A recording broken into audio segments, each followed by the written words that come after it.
1 minute before we start recording, if anybody would like to have a seat, can I have everybody a little more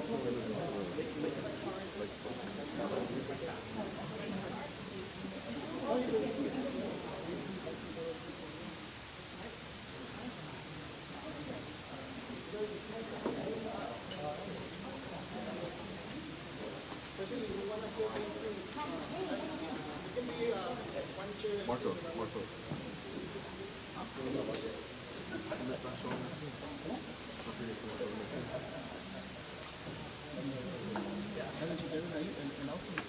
Video output. That's fine, right? No, ese es otro. Video, no, va en dos videos. Y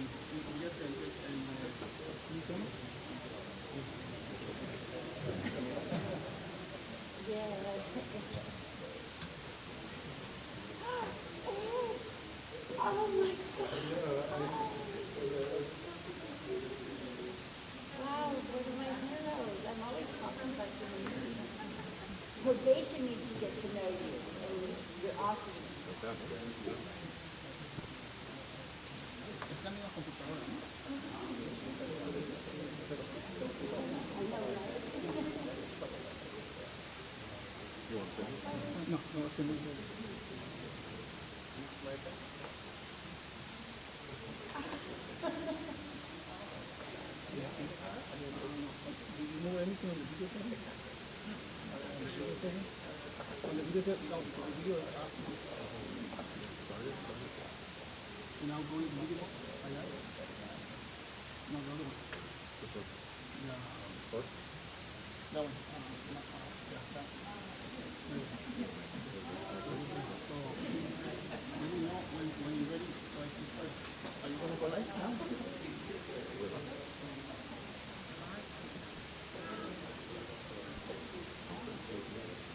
Is she ready?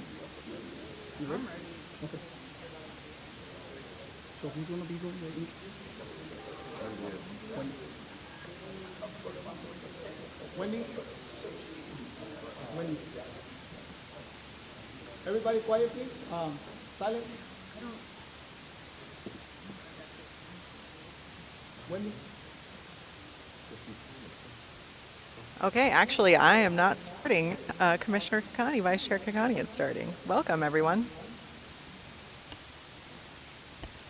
Good afternoon. It is 12:02, Thursday, March 9th, 2023, and I am calling to order the meeting of the Los Angeles Probation Oversight Commission.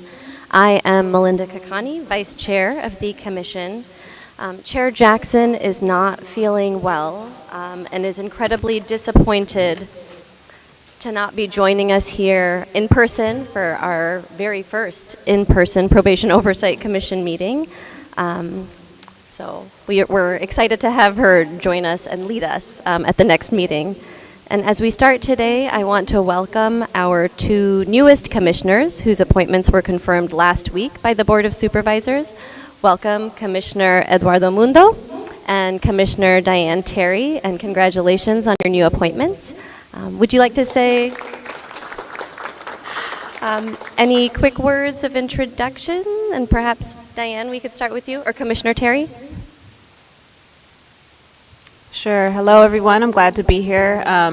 Just come to this body and to this commission just informed by my experiences, first and foremost, as a family member of individuals who've been incarcerated previously, currently, and so wanting to represent those perspectives, those experiences, and then also as my work as a social worker, working with families who've got entangled with the foster care system and really seeing the needs that families have and the ways that systems can help or hinder families' needs.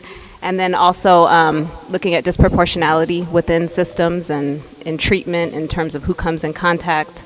And last, just with my research, years of research with young men and women who've been incarcerated and, working with programs who are working with community members, and just trying to uplift those experiences and community voice to support the commission. So glad to be here. Thank you.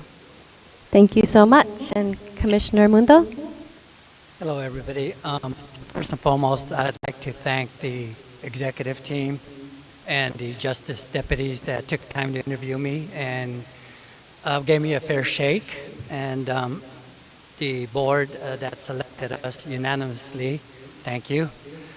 I've been in this space for over 35 years. 30 of those years I was privileged enough to work as a deputy probation officer and a supervising deputy probation officer. My work after that concentrated in working with the advocate groups and the PRIT team to come up with a way to serve the youth and the staff that are tied together by circumstance. And I hope to bridge the work and provide insight on both sides, if any of it is of value, and just share the ride with everybody, trying to get LA County to a really good spot where staff want to come to work, feel that they're doing something that's important, and kids are trying to work their way out of the system and hopefully share thoughts about the system that will keep other kids out of the system. And hopefully CBO has a better chance at working with these kids on the front end, and at some point maybe not having the commission that's needed anymore. So thank you, and thank you. Thank you and welcome. With that, I'll turn it over to Wendy Julian, our Executive Director, to explain how you can participate during this meeting, and then she will call the roll. Thank you so much, Chair Kakani, today for leading this first meeting, and welcome to everyone. I'm going to apologize in advance if you see me on my phone. We are trying really hard to make this work as a hybrid meeting. I'm very excited to be here in person, but we also want to make sure that folks who can't join us in person can participate. So we're working out all the little issues that come up, and appreciate your feedback at the end of this meeting. Email me, email Janae, send a message, however you can get to us if you have ideas about how to do this better. I welcome that from the people in person in the audience and the folks who are joining remotely. So this is a new era for us. You know, we were launched in February 2021 in the middle of COVID, so our first in-person meetings. And we have a few code of conduct issues that we'd like to describe that relate to our very strong purpose of engaging the public, the stakeholders, people who are impacted by, served by probation. That's the point of this commission, and we really want to make it work as much as possible. So we're going to ask those of you who are making comments in person to do a few things. Please stop speaking when your time ends. I really hate interrupting people. I will, though. So if you stop speaking when you see the time ending, that would be really helpful. Public comment must relate to the subject matter. Are you turning the volume off there? Yeah. Tell me when. I can barely listen to myself once. Listening to myself twice. Okay, good. All right, so please keep your subject matter related to the item. If you want to make general public comment, we'll have plenty of time for that at the end.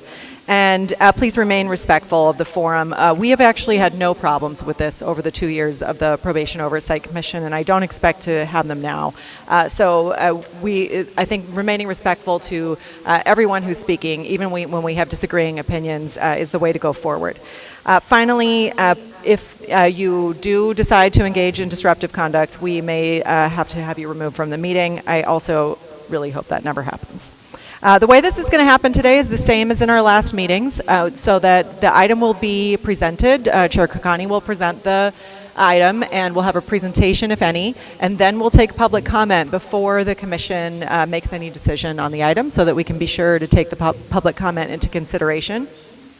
If you are here in person and you pre-registered to speak on an item, we have your name on a list, but we still just ask you to go stand up behind the podium in a line, and we will take the in-person commenters first. If you're joining via WebEx or calling in on the phone, you can do what we've always done. Use the raise your hand function, and Janae and Ismail are going to let me know when there are call-in users. We'll be able to hear them over the speakers in this room, and then proceed that way. So we'll go back and forth between the in-room speakers and the call-in speakers.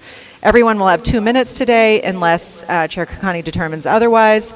And if you wish to make your comment in writing, we welcome that now or anytime. You can send an email to info@poc.lacounty.gov.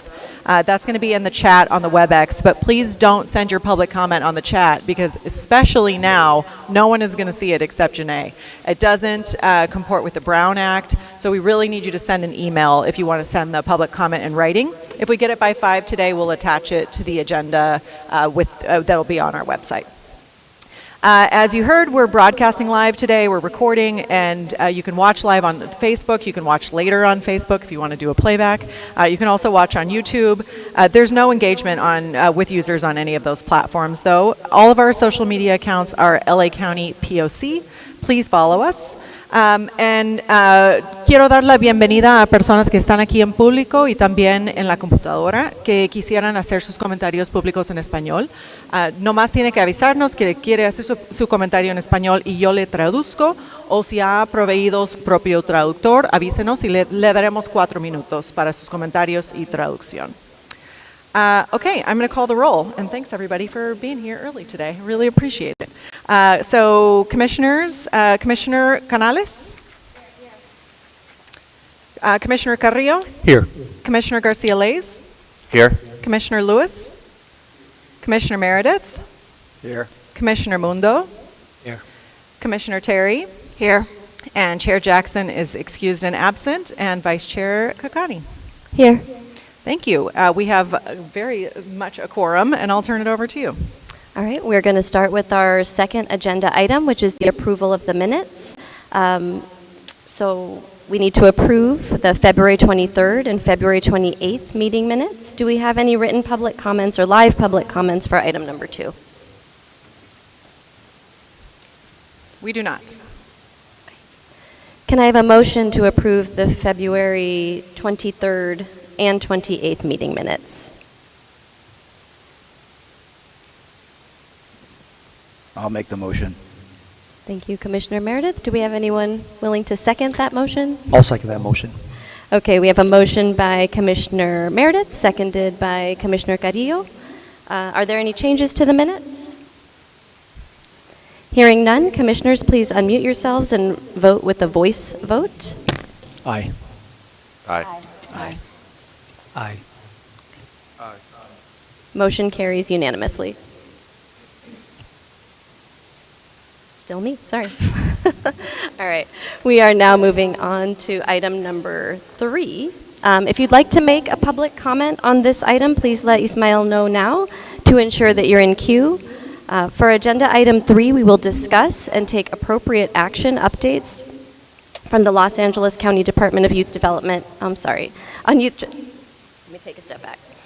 So item number 3 was scheduled to be a conversation, an introduction with the director of the Department of Youth Development, Mr. David Carroll. Unfortunately, he was unable to make it in person due to a family emergency, and we thought that it was important to have him here in person as opposed to try to engage in a conversation virtually. So we are going to table that agenda item and reschedule it for another day when he can be here in person.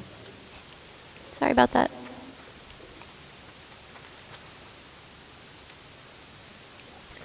Okay. All right.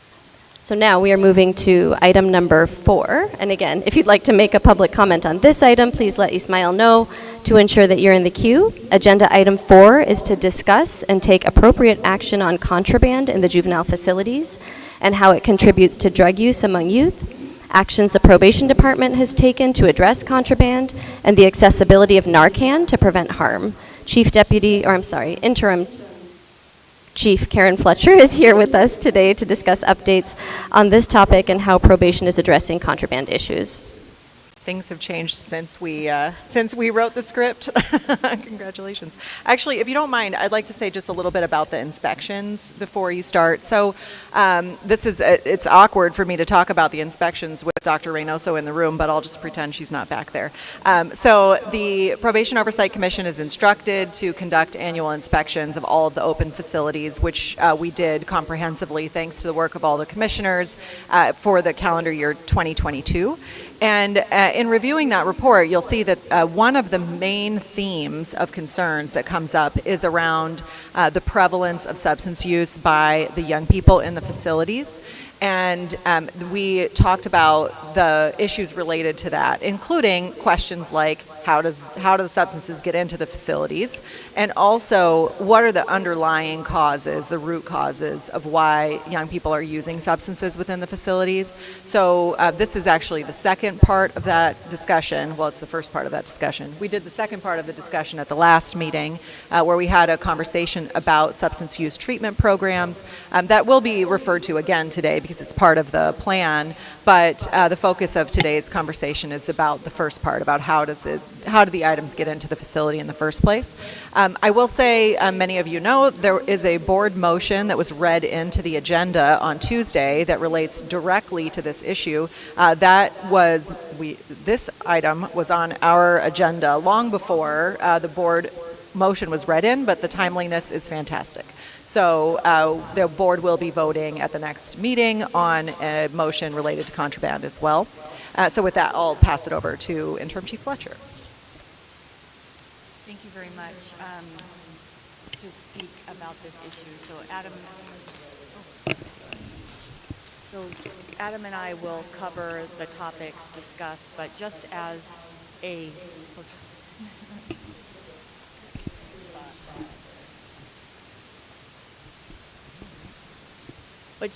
basis, we're all very concerned about what we know is coming into the facilities. As many of you are aware, the BSCC, the Board of State and Community Corrections, has a set of regulations under Title 15 that require a whole host of minimum standards for our institutions, one of it which includes searches. So our staff are charged with searching on a regular basis. Because of some of the challenges around staffing levels, it's been a little bit more difficult to make sure that the consistent searches are occurring in the facility. So what we have been doing is increasing the support by deployed staff. Some of our special operations officers have come in to assist with searches. What we do know is that we are looking very closely at the drugs that are found in the facility.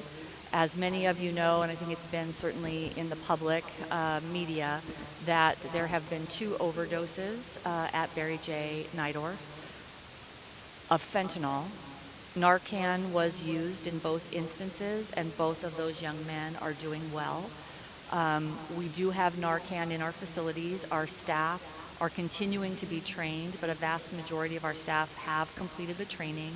Narcan is available in each of the units. We have, I believe at this point, as of yesterday, and we'll be reporting out next week to the board, that we have approximately 600 doses at each facility.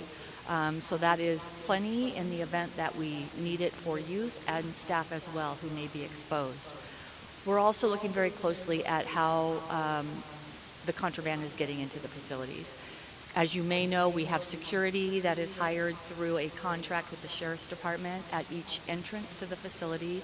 We're looking at being able to enhance that security there, increase the searches that are happening using the canines that we already have, and also using the canines that could be available to us via a contract through the county as well. So we're looking at all of those ways to address it, but we're also investigating internally and externally how drugs are coming in. We're looking at everything from staff to providers to teachers to visitors, all of it. We're not holding back on the investigation to determine exactly where it's coming from, and we will deal with it appropriately up to criminal charges. We want to make sure that that stops, and we have a very active eye on all of that. Adam's going to go through the plan with you to talk more about next steps forward to make sure that both the youth, the visitors, all of our partners, and our staff are safe in the facility. Thank you, Chief, and actually covered most of it, I think. Some of the things that we're looking at together, that security contract that we have, those of you who come in the facilities, I think, admittedly, I was at one of the facilities this morning.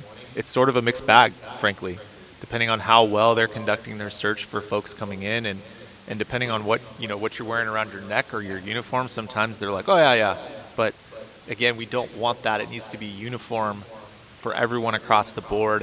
When we talk about some of the enhancements, for example, that we've made to camps, Page Afterbaugh obviously has historically been an issue with the walking trails. We've deployed security guards now there to do regular perimeter searches.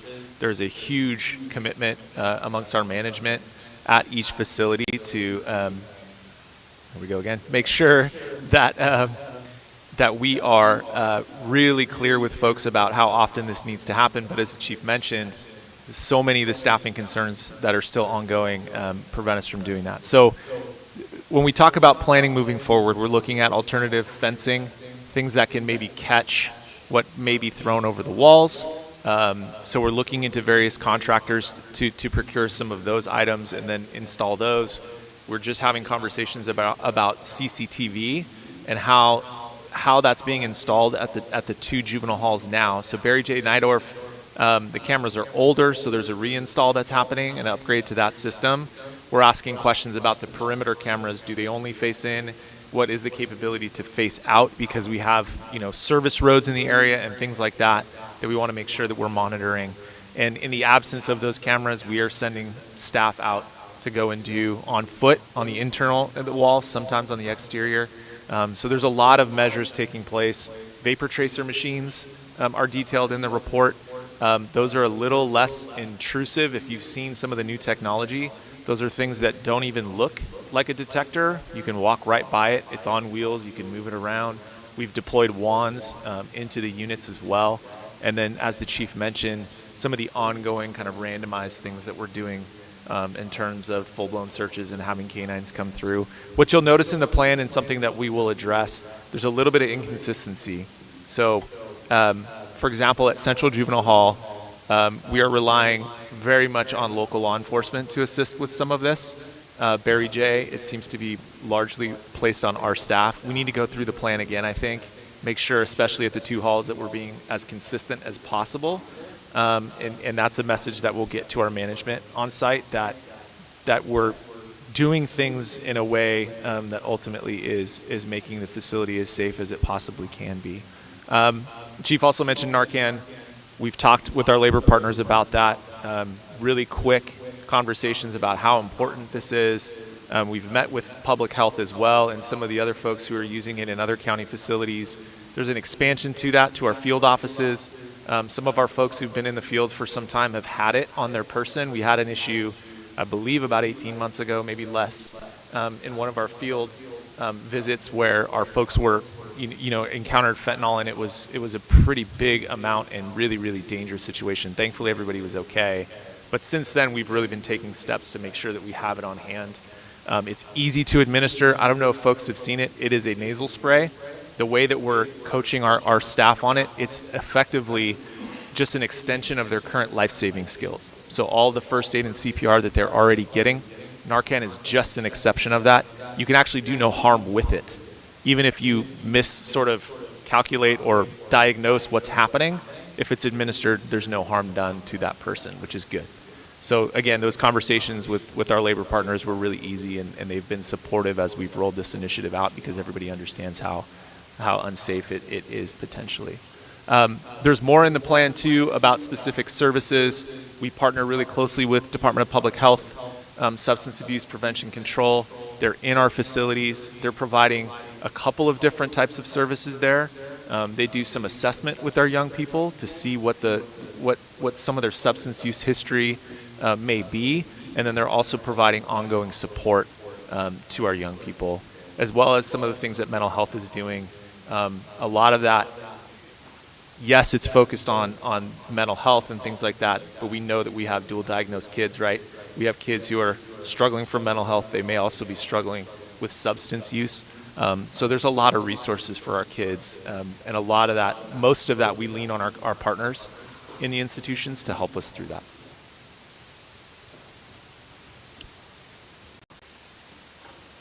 Wendy, do we have any written or live public comment for item number 4?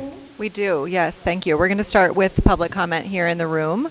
If you'd like to give public comment, you can go ahead and stand up, and Jennifer is going to put the timer on the screen. If you're on the phone or on WebEx, if you're on the phone, you need to dial *3 on your phone, and that will activate the raise your hand function. Or if you can just click on the little hand on WebEx, we'll be able to call on you after we finish the in-person comment. Can we try, just go ahead and say 1, 2, 3 and make sure that's working? 1, 2, 3. Are we good? Okay. 1, 2, 3. All right. Thank you for being our first live public commenter, and welcome. Okay. And you can begin. Yes, hello. My name is Eduardo Dumbrique. I'm here to make a public comment on the item concerning contraband introduction into our juvenile facilities. I myself am system impacted. I visited Central Juvenile Hall when I was 11, again when I was 13, and again when I was 15. At 15, I was wrongfully convicted of a crime I didn't commit. I was tried as an adult at 16 and sent off to prison for 24 years before being exonerated 2 years ago. So I speak from personal experience, and with regard to staff introduction of contraband, during my stay at both, I stayed at all 3 juvenile halls at that point. It was common for families of youth to bring cash to the children, and then the children would give the cash to the staff, who would then bring tacos, burritos, candy, and whatnot. It was never any incidences of overdoses and fentanyl. That's very troubling to hear that we've reached the point where some of these children are lives being placed in danger by the introduction of these substances. I think it would be useful to educate the children on the risks involved with some of these drugs that they may be experimenting with, as a priority of trying to save and not have any more ODs.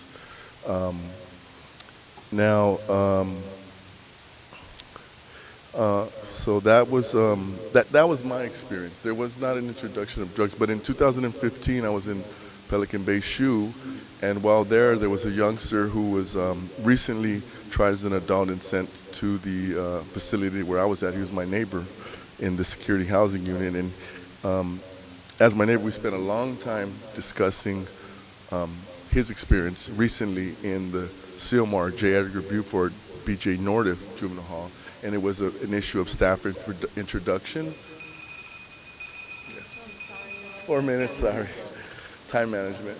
I'm so sorry your 2 minutes are up, but I do hope that we can chat afterwards, because I'd love to hear what it is that you had intended to share, and I'm really sorry. My apologies for not managing my time. Thank you. Thank you.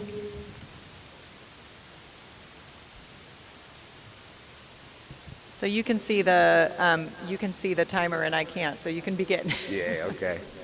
Hello. My name is Thomas Bell. Forgive me, I'm a little nervous. I don't like public speaking. But as far as contraband in the facilities, it's really no mystery how it's getting over there. I know at my camp, they go down a little trail, throw it over the fence. We've seen it flying through the air. We have to go get it. What first thing the kids do, they see it as well. Now we got 4 or 5 kids chasing us down. And now we got a situation. That's how it's getting over there. It's no secret how it's getting over there, at least at my camp. Visitation, it gets in through an air. When we find these people, we would ask what's being done about it. When we actually see somebody throw it over, what can we do? Run out there with no guns, no pepper spray, no nothing, and tell these people to stop in your vehicle? We can't do anything to them. As far as the searches go, we do our searches. But anybody that's been in these halls or in these facilities know where they hide this stuff. On their body, they know where they hide it. But when we went to Sylmar and they actually did the searches to catch the contraband, it was asked to put them under investigation for it. But yet, that's where they are hiding this stuff. You know, I don't want to get too much detail on where they're hiding it. Anybody that knows these facilities know where they hide it, how they tape it up to themselves. We have to do strip searches in order to actually get to it. We don't do the other search thing that only doctors do. But as far as if you want us to find it, we have to do it. And we can't be in fear that we're going to get put under investigation for doing our job and getting these contraband out of here. There's too many kids walking around the camps with red eyes, going to sleep throughout the whole day for us to do nothing about it. Let us do our jobs, let us get through it, and not have to worry about somebody coming to say, well, he didn't like the way you searched him, so you got to go offline. Thank you.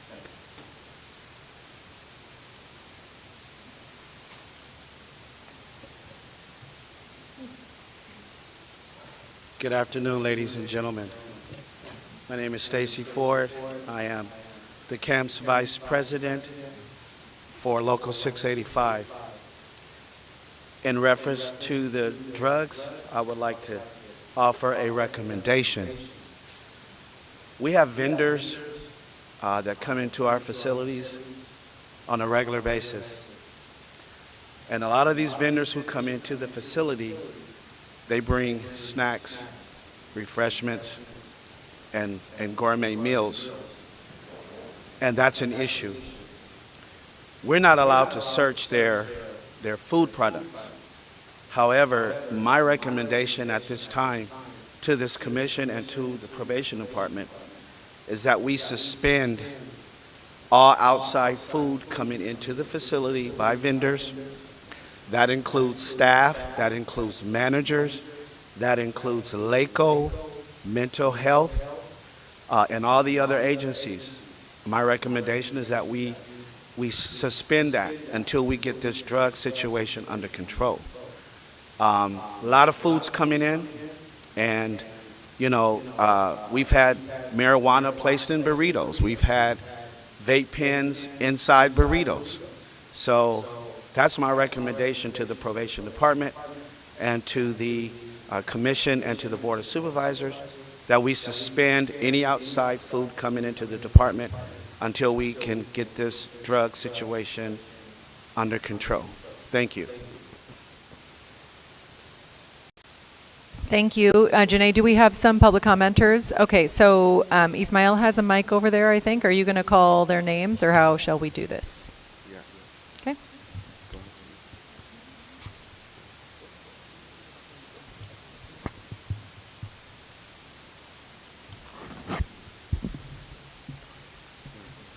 Okay, call-in user number 12. Your number begins with 626. We're going to go ahead and unmute you now.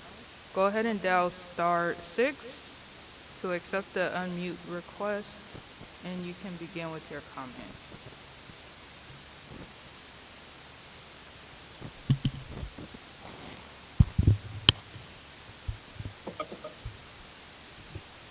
Can you hear me? Yes, we can hear you. Yeah. I would encourage the commission to look at the search policy of the probation department. It's pretty apparent listening to some of the callers and having worked in the department myself that there's a lot of avenues for narcotics and illegal contraband to enter the facility. Once it's in the possession of the youth, the search policy is a little prohibited in accomplishing the recovery of the contraband.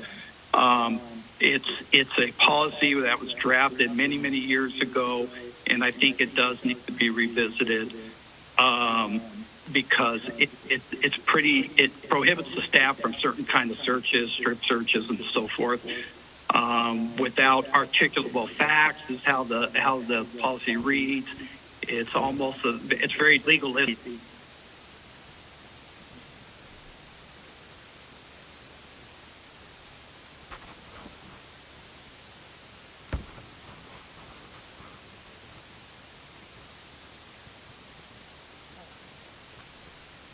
Okay, if you would like to speak again, please go ahead and raise your hand during public comment. It looks like the call dropped. We're going to go ahead and go to Jose Osuna. We're going to unmute you now. Go ahead and accept the unmute request and begin with your comment. Thank you.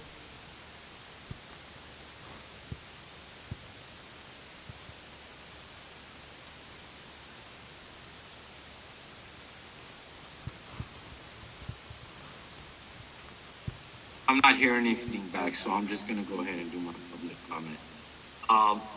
The lack of accountability on behalf of the probation staff is pretty disappointing. I'm sure that contraband is introduced by family members, contraband is introduced by vendors, but to sit here and act like no probation staff brings in any contraband is truly either naive or just outright disgusting.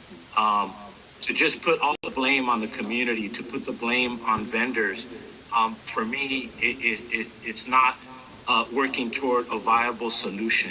I've been incarcerated in both adult prisons, county jails, juvenile facilities, and in all of those places, contraband was introduced through visiting. It was thrown over fences, but it was also introduced by staff. So to sit here and act like only vendors and family members and the kids themselves are introducing contraband, for me, really isn't a viable way to approach the problem. For probation officers like Thomas Bell to just put it on family members and vendors, it shows that probation staff really doesn't want to work towards a viable and real solution towards solving this problem. Thank you.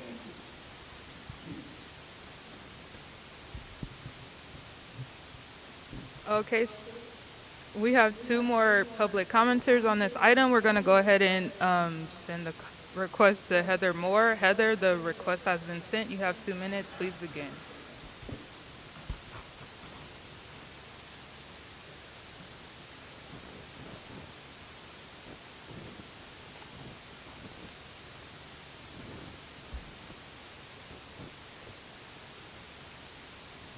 Can you hear me? Yes, we can hear you. Okay, great. So first off, my name is Heather Moore. I'm speaking on behalf of the Anti-Recidivism Coalition. I am formerly incarcerated. I've been in and out since I was 15. So I can see both ends of this, you know, and if there's, yes, there's accountability, there's all these things, but okay, what's the resolution? What about scanners, okay? Physically, we already know that it's going to be a violation of human rights to be doing physical body checking, you know.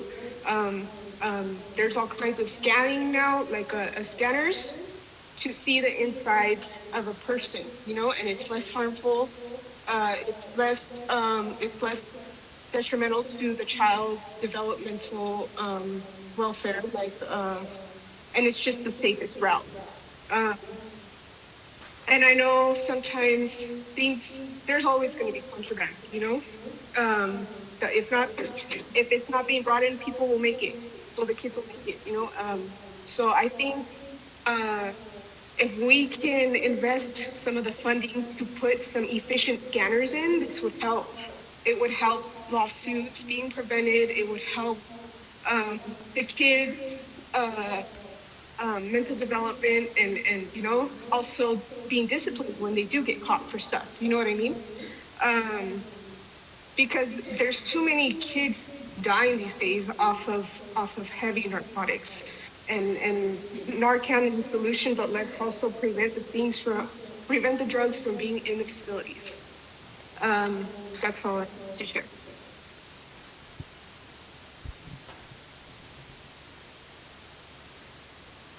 And our last public commenter on this item is Angela Noboa. You have 2 minutes. Please begin. Thank you very much for the time allotted to go ahead and discuss this issue regarding narcotics coming into our systems. I've been a probation officer for 35 years. I totally support the local 685 making the recommendation that they have. Next, to Mr. Osuna. I appreciate the fact that you've been through the system various times, but the point here is we're going ahead and attacking everybody, not just probation officers. There's good and bad in every direction, sir. Heather, I support you totally for being honest enough to say we need to approach every angle. Staff, family, visitors, vendors, but we got to start somewhere, right? That's why we got the community board right there to go ahead and listen to all opinions, not attack, but to listen. So please, when you go ahead and make your recommendation, please address all parties. We have good and bad staff. We have good and bad families. We have good and bad kids inside our system. I've been an officer too long to go ahead and tolerate being set aside and just put on the standing board to go ahead and be executed by somebody's accusations. Very offended by that. But I'm also open-hearted to the fact that I am going ahead and put myself over there to the new interim chief that is suggesting to go ahead and deploy 100 staff immediately into the halls, but we need to have safety issues also addressed for the kids and for the staff. Narcotics goes a long way. Mental and physical handicaps are being permitted inside the halls and inside these camps. We need to protect everybody. As probation officers, we love our jobs. We're good at it. You can go ahead and bring up commendations, but we don't do it for the commendations. We do it for the better of the community. So please listen to us when we come at you with open hearts and open minds to go ahead and be of service to you. We do not want narcotics in our kids' systems. We want to see people that can function in the community without assistance of addictions. We don't want these kind of committees to be set up to have an oversight over our heads. But if it's needed, we're welcome to your advice. But listen to us too. We're all hurting and we all need help. Thank you. And Vice Chair Kakani, that concludes public comment on this item. Thank you. Commissioners, do you have questions or comments? I have a comment. Actually, I got several comments. First of all, I kind of agree with Mr. Ford's point of view. He's got some valid points of view. Let's suspend these activities to see that minimizes it. However, contraband in the facilities is nothing new. My ex-wife is a deputy sheriff in charge of the Transportation Bureau for sheriffs, and she used to complain to me, this is several years ago, about people being picked up at Sylmar having drugs on them and they're being transported by the sheriff's department. They would find it. So it's not new. However, it has become significant as of late to how it's occurring in the facilities, because I go to facilities and I see the kids under the influence. I ask about it, and one kid says, if you looked in these conditions, no programming, the graffiti on the walls, would you turn to drugs? So that's part of the reason they might be doing it, along with the social reasons they do it. However, we have to do something about it. We have a reserve program with reserve officers who could easily supplement on perimeters, stationing out front to help out. We could utilize that, especially like at Page and Afterball, where you do have the open trails around it. I was at Camp Rocky and I found a football that had been cut open on the outside of the perimeter. And I took it to the office and I said, hey, you know, this is on the outside. Wonder how it got there. Well, in my world, it got thrown back over the fence after the drugs had been introduced by a football into it. There are so many things we need to be doing, but it's nothing new, but we need to look at how we search. I've seen the security people when I go in there. I go in there, they see my blue name tag, go on in, right? They can do that for anybody. The vendors, they don't really give them a hassle. And, you know, Mr. Asuna's right to a degree is that it is a universal problem. It is not just one. We can't blame it just on the kids. We can't blame it on the families. There are staff that have been corrupt. I'm aware of some recent incidents that are under investigation now. And the other thing I want to look at is when we're looking at following up on these drug issues, are we working with other law enforcement agencies who have the expertise and maybe can track back to the original source? But the main thing is it's a universal problem we got to address and look at it and not be defensive of any one part of you, because we are a community. People who work for us come from the community, the people that we're taking care of come from the community, and we have to look at that.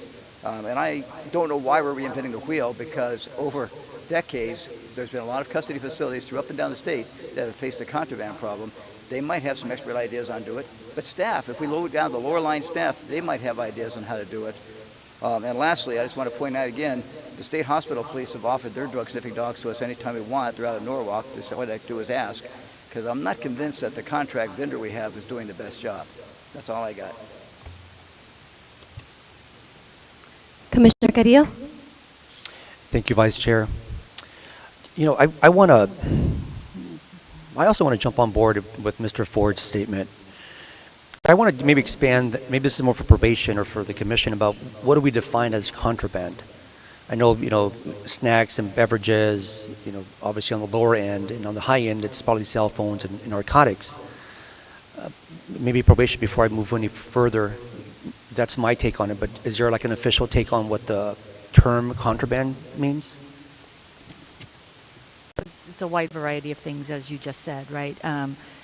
We don't want duct tape in the facility, right? Because kids are taking the the eyeglass sides and wrapping them and making shanks, right? So those types of things. So we're looking at all of that. And as Mr. Meredith said, the security at the front is key, and we are trying to adjust that through work with the Sheriff's Department and the CEO's office to make sure that we have the appropriate level of security at the front. But you're right, it is a wide range of things. It's not just drugs, it's not just phones. We don't have necessarily an identified list of those things. I think it would be helpful to write those things down so that everyone is aware. But kids are often picking things off of the nurses' carts, for example, and then turning those into something different than what they were intended for. So it is a wide range of things. Thank you, Chief. I need to, Eduardo, congratulate you for your exoneration, and thank you for those comments about your personal life and a fellow prisoner in Pelican Bay who you're sharing this with. I have similar stories as well. And the most recent story happened 3 days ago when I was at Sylmar.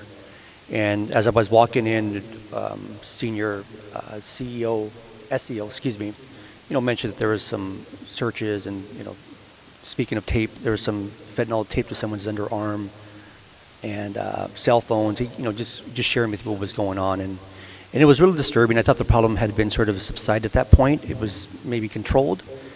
And to my surprise, I walked into the unit, and majority of the boys who were there were either, if I was just going to guess, I don't know, I'm not an expert here, but either heroin or something that really had them in a very relaxed mode. And that was very, very troubling. The conditions of the unit was sort of mimicked how they were sort of conducting themselves, and it sort of seemed like it was just like a laughing stock. Truthfully, they were taking it as just cat and mouse, and maybe staff was also doing the same thing. It's very concerning, I think, for all of us that we're talking about it, and I like the fact that maybe we're talking, or maybe moving in a direction about how to solve these problems, even low-hanging fruit at this point. And if that's the direction we're going, I think any barriers or divisions that we might have as an individual on this commission, I would like to help. I'm not sure what that looks like or what that means, but I think that this is obviously a problem that involves all of us, all the adults in the room, and all the fact that the problem has been identified, and the fact that we're taking a position of, work is being done obviously, but the position that we're just talking about it here, I would maybe like to move this direction in a problem-solving direction. I think Mr. Ford's idea of cutting back on, if that's one of the avenues, then let's move in that direction. Thank you. Co-Chair, just to your point, so I think it would be a great idea. We're having a lot of internal discussions on what we can do with contracts and all of those things, and our SEO officers and the canines. I had not heard about the state hospital canines, so I'd like to talk to you, Mr. Meredith, about that. But I think it's really important, and maybe it is a committee or all of you from the POC and 685 and 721 for all of us to come together and talk about what we know is happening and some of the ideas that all of us can put together to really make this a robust plan to move forward. And if I may, just one last statement. There was also talk about a merit ladder, and there was like cup of noodles and chips and other snacks that, I enjoy, we all enjoy it on different levels, but the kids really enjoy. And we have to, if that's going to be something that should definitely not be touched, speaking about, removing items that either are used for, rewarding behavior and so on, I want to make sure I'm not standing in the position of removing that either. Actually making it more robust and maybe, I don't know, whatever they have now, I think the idea is to expand it. Thank you. Under the facilities... One second. I believe Commissioner Canales had her hand up for comments. And then we can go to Commissioner Meredith. Okay. Thank you so much. Yes, I want to thank Mr. Dombricki for his public comment and his personal experience, and also Jose Asuna. When he called in, he did mention that while in fact it, is a variety of different ways and methods, but until we start dealing honestly with all the ways, we're right back here in this same situation. And I was wondering if the youth are provided like AA and NA meetings, if they're available, they go on site. They do? Oh, okay. Yes, there is some of those meetings happening. In all the camps and the halls? You know what? I know in the halls. We can check to see if they're happening in the camps, but they're at the camps as well. Yeah. Okay, thank you. And then I know it is, a very serious situation with the fentanyl because of so much of the drugs right now, the pills, they're laced with the fentanyl and the overdoses, and we don't want any of the youth, to be harmed or especially lose their life. So it is a very serious situation. And, I know, Commissioner Carrillo, you mentioned about the dogs, the canines, being situated outside. And I know that's troubling because, to think that somebody has to go through that, but yet, we can't allow the youth to keep going through this and using these methods of escape. But I also think it's very important that we deal, with the reality of why are they using, because even if we stop the darn pill from getting in today, what's going to happen to them tomorrow? I just want to share an experience that happened to me when I had to turn myself into prison with only 18 months sobriety. I carried on with my sobriety, but I didn't turn my back on my old friends and especially the youngsters. And I'll never forget one day I woke up that morning and I was just crying thinking of 3 individuals, and I'll just use their nicknames. So, it was Dreamer, Jojo, and Weta. And that morning in the shower I was just crying. And I saw them out on the yard. They were looking for me, and they shared with me. They said, we're not going to lie to you. We're out here looking for pills. And at that moment, my heart broke for them because you could just see in their eyes that they needed something, right? So I didn't lecture them. I didn't judge them. If anything, I told them that just that morning that I was literally crying in the shower because I love them so, so much. So it's that same love, while we deal with all this, we want to stop the burritos because of the drugs and everything. If they're not knowing that they are human, that they matter, that they are loved, and that their life means something, we're going to be dealing with the same problem the week, next week, and the week after, and the week after. So while we bring the dogs and we stop the burritos and everything else, what is being done for them as individuals? Maybe we could start looking at moving all the incarcerated youth out of probation and into youth development programs by 2025, as laid out by the Youth Justice Reimagined, and activate the YES teams as alternatives to incarceration and the DYD plan. Those are just some of my recommendations. Thank you. Thank you, Commissioner Canales. Did you have something you wanted to ask or add, Commissioner Meredith? Oh, sorry. I thought. No. Yes, I just wanted to point out I do have a relative that was formerly incarcerated and is addicted. And it's problematic for him even when he got out, but now he's sober, at least for the time being. My point about the facilities committee, the subcommittee of facilities, maybe this is something we could team up with the chief of the department on, and maybe even the unions, to look at trying to identify a reasonable fix from all points of view. Because there has to be something that has to be done, but it has to be a collective effort. It just can't be, this is a policy we're going to do. We have to identify how we can manage it for the youth benefit, how we manage it for staff benefits, and how we take whatever action we need to take on whoever's responsible. Yes, Commissioner Terry. Hi, I had a question regarding the classes, thinking of the services point of view. Are there any issues with eligibility, enrollment with any of those NA substance abuse classes that are offered at the facilities? Does everyone have access to them when they need them, when they want them? How does that work? So they are regularly scheduled and our youth have access to them. I mean, clearly the subject of programming overall has been at the forefront, right? We need more. We're working with the CEO's office to add more vendors to a master services agreement to avoid having to go through more lengthy processes so that we can get folks into the facilities, and some of those are going to be about life skills, gang entrenchment, drugs, all of that. So that's going to help support what's already happening with NA and AA meetings. Okay. No, I'm sorry. Just related to that, I was also going to ask about, I know there was mention of the programs being culturally responsive, evidence-based, and I know that a lot of times programs that are deemed as evidence-based aren't for many youth of color and other marginalized youth, so just wanting to know more about what those programs are. Are they seen as effective by the youth themselves? Because we can bring in more vendors, but getting to your point about if those services are really effective and getting to the root causes. So that is certainly something that we are looking into. I would like to have really clear evidence to support some of the programs that we have.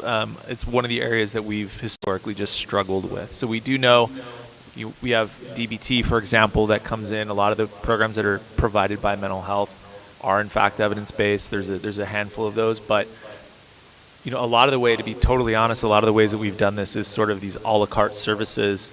It's a menu of things that kids can choose from. We're trying to do a much better job of having consistency, having programs that work well together in kind of a grouping. So yes, that is the trajectory, certainly something that we can be much better at for sure. And I just wanted to say, one of the things I didn't mention when we're talking about planning, and I really appreciate Commissioner Carrillo, Commissioner Meredith, this idea of us collaborating to come up with better solutions here. We are implementing a clear bag policy. I didn't mention that. So our staff coming in the door will be required. We're also looking at some procurement options so that we can maybe purchase some bags for staff so they don't have to go out and buy them. Visitors, staff, some of the volunteers who come in, having some bags on hand so folks can swap out if needed and things like that. So that's one other measure we're taking. I'm so sorry, Commissioner Lewis, that I did not see you over there, but please jump in and then I'll pass it back to you. Commissioner Garcia-Lays and then Commissioner Mundo. Thank you, Vice Chair. First, I want to commend the interim chief for the decisive action of deploying 100 probation staff from the field to the halls. This should have been done 2 years ago, just honestly. And it's that type of decisive action that had me really upset about the things that have been transpiring. And it saddens me that the union would want to sue because of this. These are young people that will die if we don't act. That's a fact. I want to also add that it's been reported to me that there have been a total of 5 ODs. One kid overdosed twice, went to the hospital, came back and OD'd again. This is from his attorneys. And so when we think about these things, we're thinking about, first of all, let's just look at the brain science real quick. These are young people that are under the age of 26, so what does that mean? Their brains are still developing, and so they do dumb things just like we did when we were under the age of 26. Those are facts. That's science. I didn't invent that. I also want to say that I would fully support both vapor tracers and canines for everyone to walk past. And I know that might be controversial, but think about it. I've traveled internationally, and what do you have to do? You have to walk past dogs. New York, when it's high alert, there are dogs everywhere and they sniff you. That's just how it is. When you go to the Super Bowl, there are dogs. You got to walk by them. These are events, wherever you go. The NBA All-Star game, there are dogs. They're well trained, they're harmless, but they're needed. It's useful. This is the society that we live in today. The last thing that I will say is this. When we leave here today, let's stop and think for a minute if this was my son or daughter, and I had heard that they overdosed, or that they were put in jeopardy's way, harm's way, and they weren't protected, how would we feel? When you go to sleep tonight, if you have children, look at your children and imagine that. If you have grandchildren, look at your grandchildren and imagine that. Think about it. This is our responsibility. It's not just probation oversight, the community, because we need the community support in order to push some of these policies forward. The unions, we need you. These are our kids. They are ours. And if we don't do right by them and one of these kids ends up dead, I hope every single person that's listened here and every single person that's sitting here attends that funeral so you can imagine what that young person's life would have been like if we had acted decisively. Thank you. Thank you, Commissioner Lewis. I'll pass it to you, Commissioner Garcia-Lays. So the issue of contraband was not really on my mind the first year or so on this commission. my attitude really was, I asked around, talked to staff, and what I heard was, contraband sounded like vape pens and marijuana. And my thought about that was, well, that's a public health, mental health issue. I would not want staff to feel like they had to solve that problem, at least not the DPOs or DSOs. And then I did an inspection, and every single person I talked to said that their concern about contraband was that they had been hearing that a young person was trying to get a gun into one of the camps. And staff were telling me they were scared, and I took them at their word. And so part of me said, well, they're all afraid of something that didn't happen, so we need data. And then part of me was also, things seem to be different. And so when we first asked for an inventory of what contraband had been seized, what I was really looking for was weapons. And this recent inventory we got, it was 90% vape, marijuana, USB chargers, which I assume are for the vape pens. But there were a few weapons, and there have been weapons used against staff in the last month. I don't remember the exact date, the last one I heard. And so I think officer safety is a key issue when we think about contraband, and it shouldn't be lost. It is also, the drugs have changed just in the last couple weeks. I've stopped thinking about this as, let's let the counselors talk to the kids about their drug use.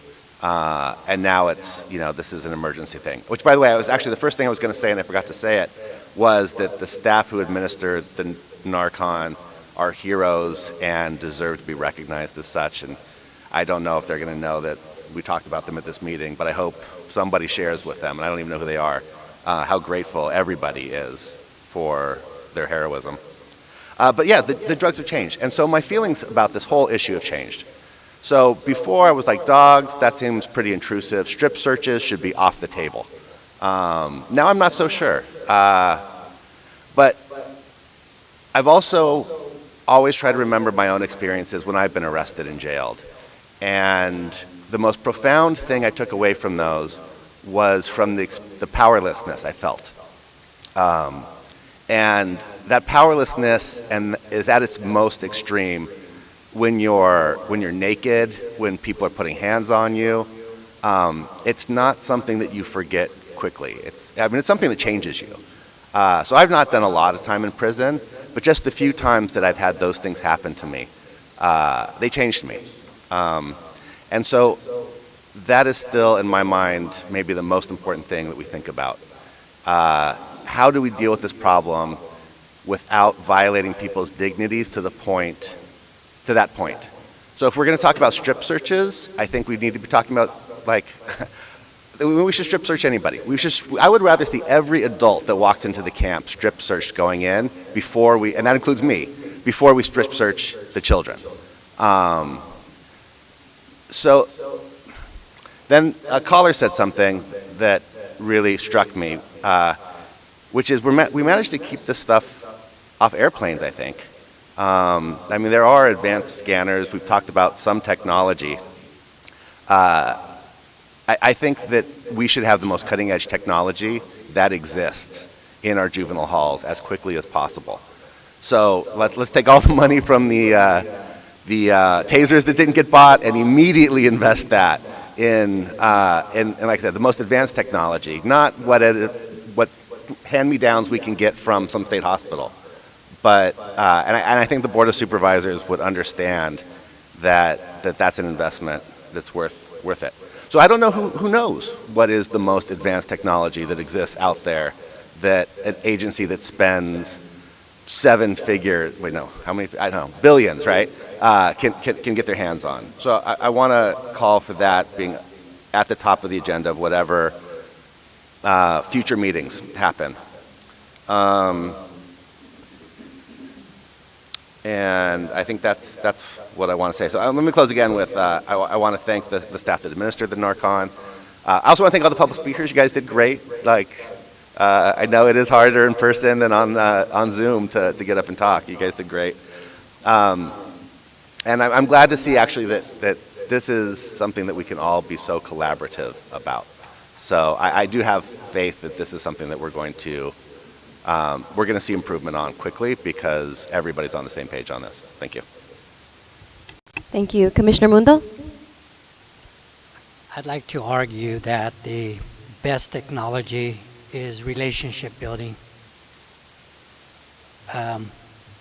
Since everybody's drawing on their life experience, I was going to avoid doing that, but 30 years of my life is probation. My time in camp, one thing was understood: casework, casework, casework. The youth who actually behaved the best were the ones who had casework. Kid was acting out. As a supervisor, I looked at the case notes, saw they didn't have casework, did casework, problem solved. That's front end. For 10 years, I've been arguing that we should have probation officers in the halls assisting detention officers. I never argued that they should be deployed or assigned. They should be given the opportunity to come back in to the halls. I would have done that. 5/8s, working with kids, facilitating CBO interaction, building relationships, and maybe inspiring some of the DSOs to understand and teaching them a little bit more about the system. It's impossible not to be institutionalized when you work in an institution.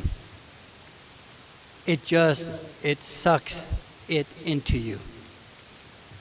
And if you don't have people coming in from the outside on a daily basis with the fresh breath of air, sharing what we do, where it all connects, this is what you have. I'm very sad that a deployment had to occur because of such a crisis, and this wasn't done on the front end. And it's not the current administration. We've had a bunch of administrations in the last 10 years. But if we're going to focus on really working on this, it's got to be two-pronged. It's got to be the back-end stuff, but the halls need casework. Currently, we have 64% of the youth in the halls are pending disposition in a system that's not criminal. It's not a criminal proceeding. Detention ranges from 48 days to 2 years. How do you sit in the hall for 2 years while the agencies responsible in the court are wrangling over positionality on a kid's case? We got to take stock of that. If they're going to force us to hold kids for 2 years while they figure it out, then they got to give everybody the tools in the hall to service these youth. 2 years is a long time to be away from home and to be in an institution that's in crisis.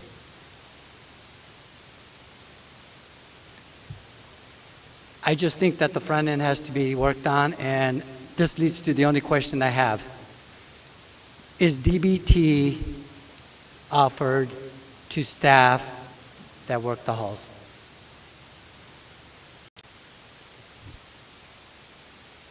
So we're working in that direction. It's not complete. One of the goals is to make sure that we have the LA model throughout all of our facilities, right? So we've launched at Dorothy Kirby, in addition to Kilpatrick, but we have a long ways to go, and that is a big portion of the treatment and the continuum of services that we want to provide. We have said for months, right, kids who come in, whether they're there with us for a week, 2 days, 2 years, everyone should benefit while they're there. Everyone should be engaged in some kind of service, and DBT is the perfect opportunity to get that going. So that is absolutely the goal. I'd actually like to ask a few questions and make a few comments, and I'll pass it back to you, Commissioner Carrillo. So I was actually at Barry J. last Thursday with Dr. Reynoso. And when we walked in, the x-ray machine was broken and had been broken, I think, for 4 days. And it was during that 4 days that at least 2 young people overdosed, and perhaps one young person overdosed twice, which is what was shared with us by one of the staff members, that a young person had to be sent to the hospital twice.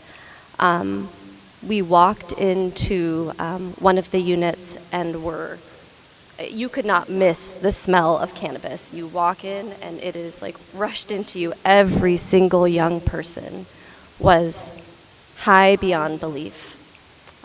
There was no staff. All of the staff were in the control room, and I almost can't blame them because everyone is in a state of crisis. Everyone is dysregulated, from the staff to the young people. Talking to staff who've been there for over 24 hours because their colleagues can't show up, aren't willing to show up, are scared to show up. Talking to young people, and I understand every single POC meeting there's someone who talks about young people not facing consequences. Being in that hall, being in that facility, that is a consequence. If I had to spend one night there, I would lose my mind. To talk to young people who haven't seen the light of day for 2 months, who haven't been to a classroom more than 2 times in 2 months, to whichever commissioner said it, I don't know how a young person would be expected to not turn to drug use or some sort of, almost like something to soothe the harm that they are experiencing on a daily basis. So this like level of crisis it's through the roof. Again, someone said it earlier, I think it might have been Commissioner Lewis, that we are lucky that no one has died. But it seems like if we're counting on luck, we don't have much left. And I was reading these bullet points that were shared on what was being done in the juvenile halls related to contraband, requesting increased vehicle patrols, requesting local law enforcement to increase mobile surveillance, field searches, request for pricing for golf course type fencing, netting. I mean, this all feels like it misses the mark, to be quite honest. And it also largely feels like it's directed at the community. And I'm not saying that, and again, perhaps it is community, perhaps it is young people, perhaps it is staff, but I'm at a loss to how, we address this issue that, for example, for 4 days, an x-ray machine that was directed at staff and someone like me was not working for 4 days. And during that 4 days, there were 3 overdoses impacting 2 young people. So I guess I don't know, what is the protocol when there is something so fundamental that's not working for higher ups to be notified so that it can be fixed? So you're right.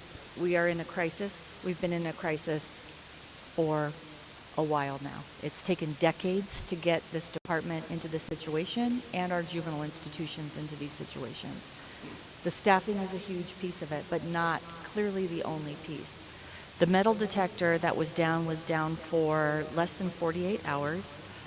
During that time, the security folks at the front desk should have been going through things, which I understand now, and you're shaking your head to agree, that probably didn't happen. So the metal detector itself was working, but the x-ray I'm sorry, the x-ray machine. Right, it was the x-ray scanner that was not working. So what they should have been doing is going through bags, but we know, Adam and I have both said it, that we're concerned about the level of security that is provided through that contract. So I met with the Sheriff's Department yesterday to look at alternatives and increase security at the front doors. So that will be increased. It is a universal issue, and we're not going to sit here and tell you that we think it's all coming from the outside, right? We are trying to investigate to the extent that we can where it's coming from.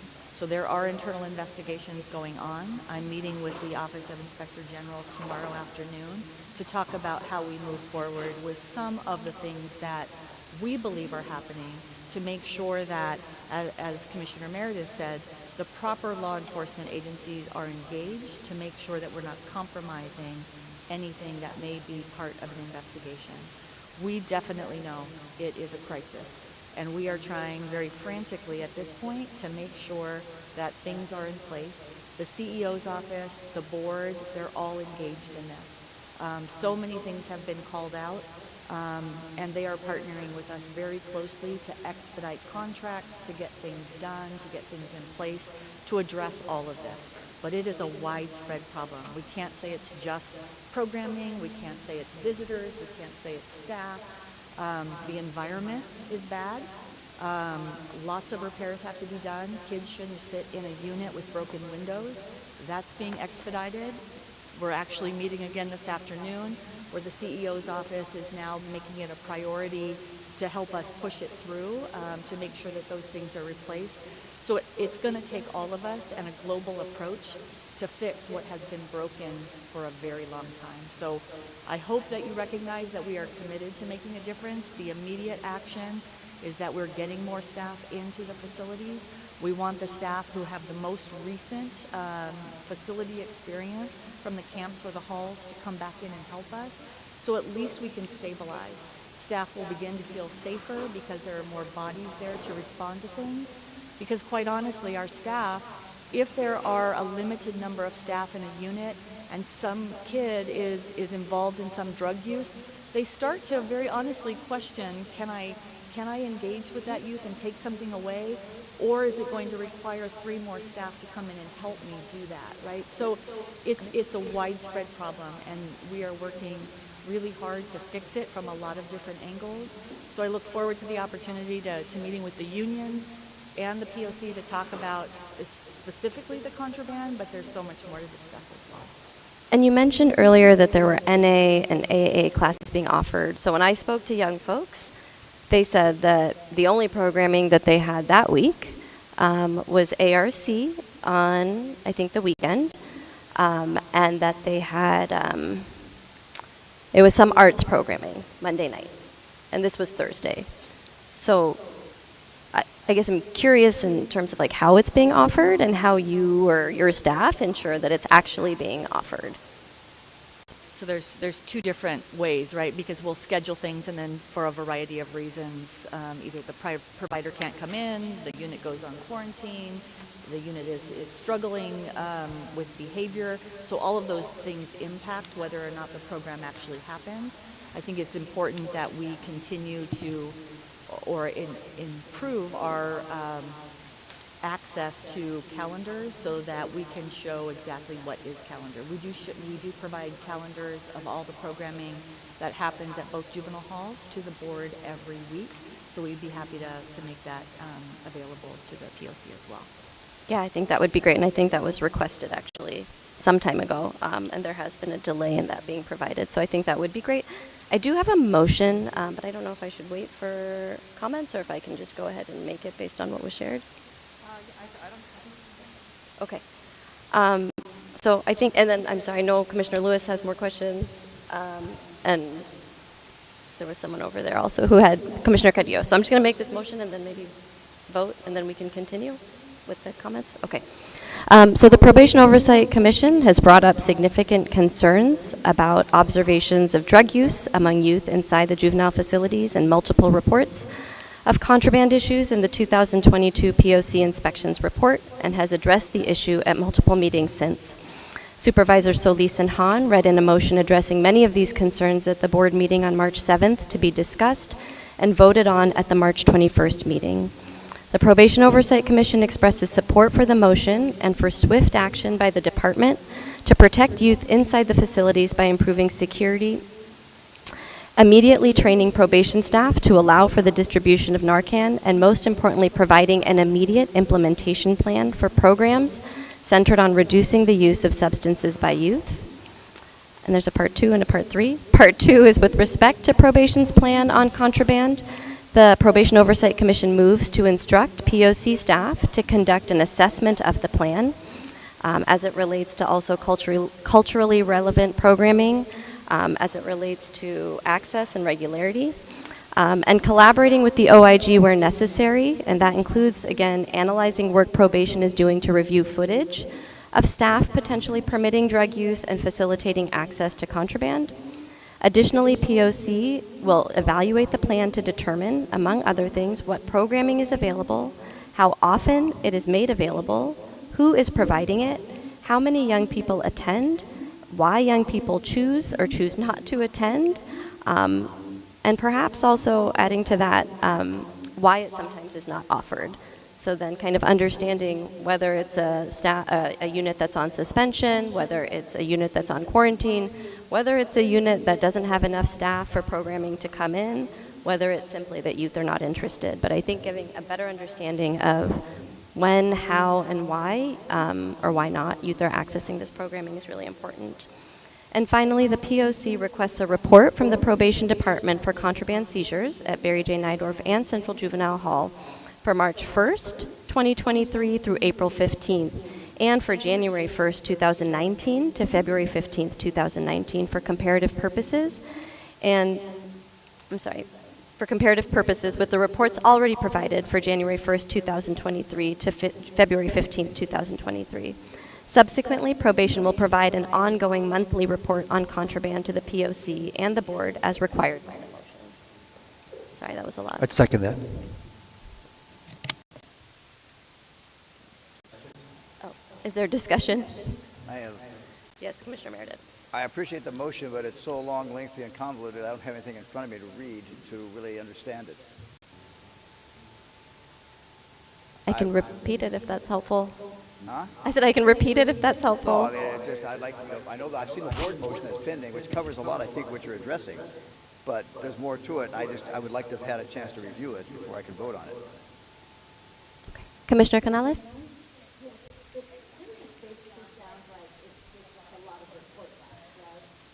To some degree, yeah. I mean, I think it's expressing support for the motion that was read in on March 7th, and calling for swift action by the department to protect youth inside the facilities by improving security, immediately training probation staff to allow for the distribution of Narcan, which may already have happened, and most importantly, providing an immediate implementation plan for programming centered on reducing the use of substances by youth. So that was like the biggest piece of the first part. The second piece was connected to essentially analyzing the plan that probation will put forth related to programming. In addition, and so that's again related to when the programming is available, what programming is available, how often it's made available, who, which entity, which department, which community-based organization is providing it, how many young people attend, why young people choose or choose not to attend, and whether they're kind of prohibited from attending because of something beyond their control. And then also calling for the POC to conduct an assessment and collaborate with the OIG where necessary, which includes whether or not probation is reviewing footage of staff when there is drug use, when there is contraband found, and how that relates to whether drug use is being permitted, how it's being handled, how it's being responded to, and then potentially facilitating access to contraband.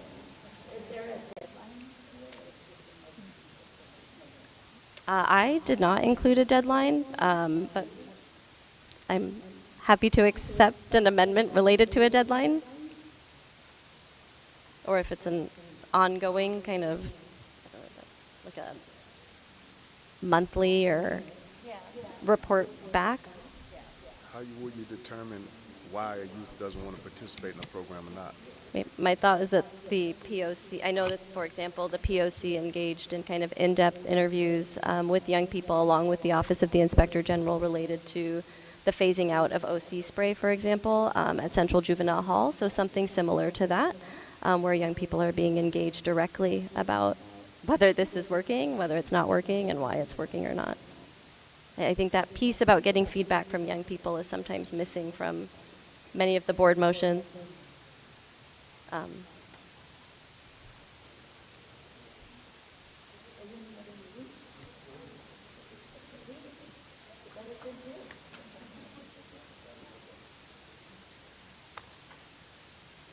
And the last piece again was calling for essentially a monthly report back on contraband that's being found in the facilities, and then also a kind of a comparative report from almost 4 years ago, January 1st, 2019 to February 15th, 2019, to just assess what was being found then and what is being found now. I would ask to amend it as well as to what's happening with that contraband once it's been collected. And along with that, a photograph in the report of what's been gathered. I would hate for things to be repurposed, and not that the photograph would maybe determine that, but an image of the contraband would help. Sorry, so that was asking for a photograph of what's been, I guess, found, and then also some sort of report related to what's being done with the contraband? Yes. I'm happy to include that. I think that it's possible that it'll be determined that OIG has to be the group that looks at the photographs, for example, rather than us. But I think that's actually contemplated by the wording that you provided. So if that, just to let you know, we may not be able to provide that publicly. Commissioner Terry?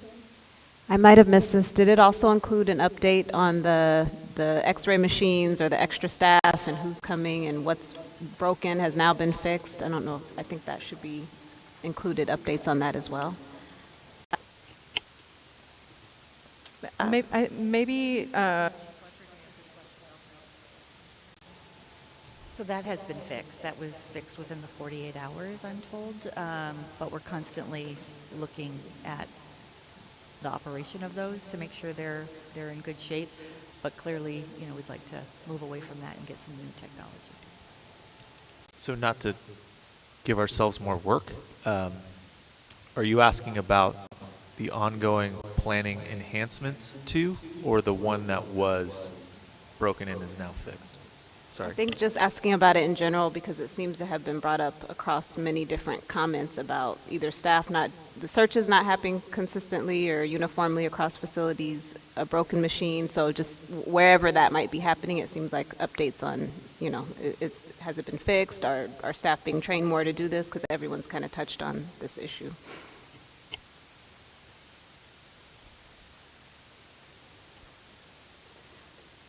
Perhaps that can be added to, in addition to an immediate implementation plan for programs centered on reducing the use of substances by youth, but also immediate updates related to efforts that probation is engaging in to eliminate access to contraband.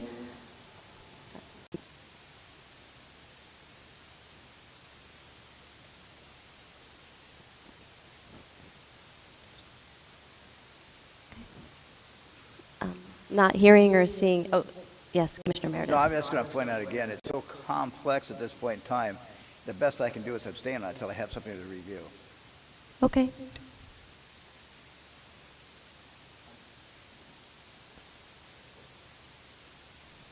Is it possible to take a 5-minute recess and get copies of the motion to everybody?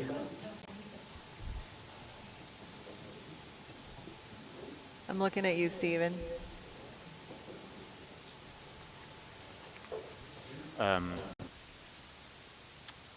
I'm not sure about the recess idea, but I think actually because the motion's been made and seconded, it's actually on the floor. So I think probably the best course right now would be to have a summary of the motion and its directives given the friendly amendments read, take a up or down, yes or no vote on that.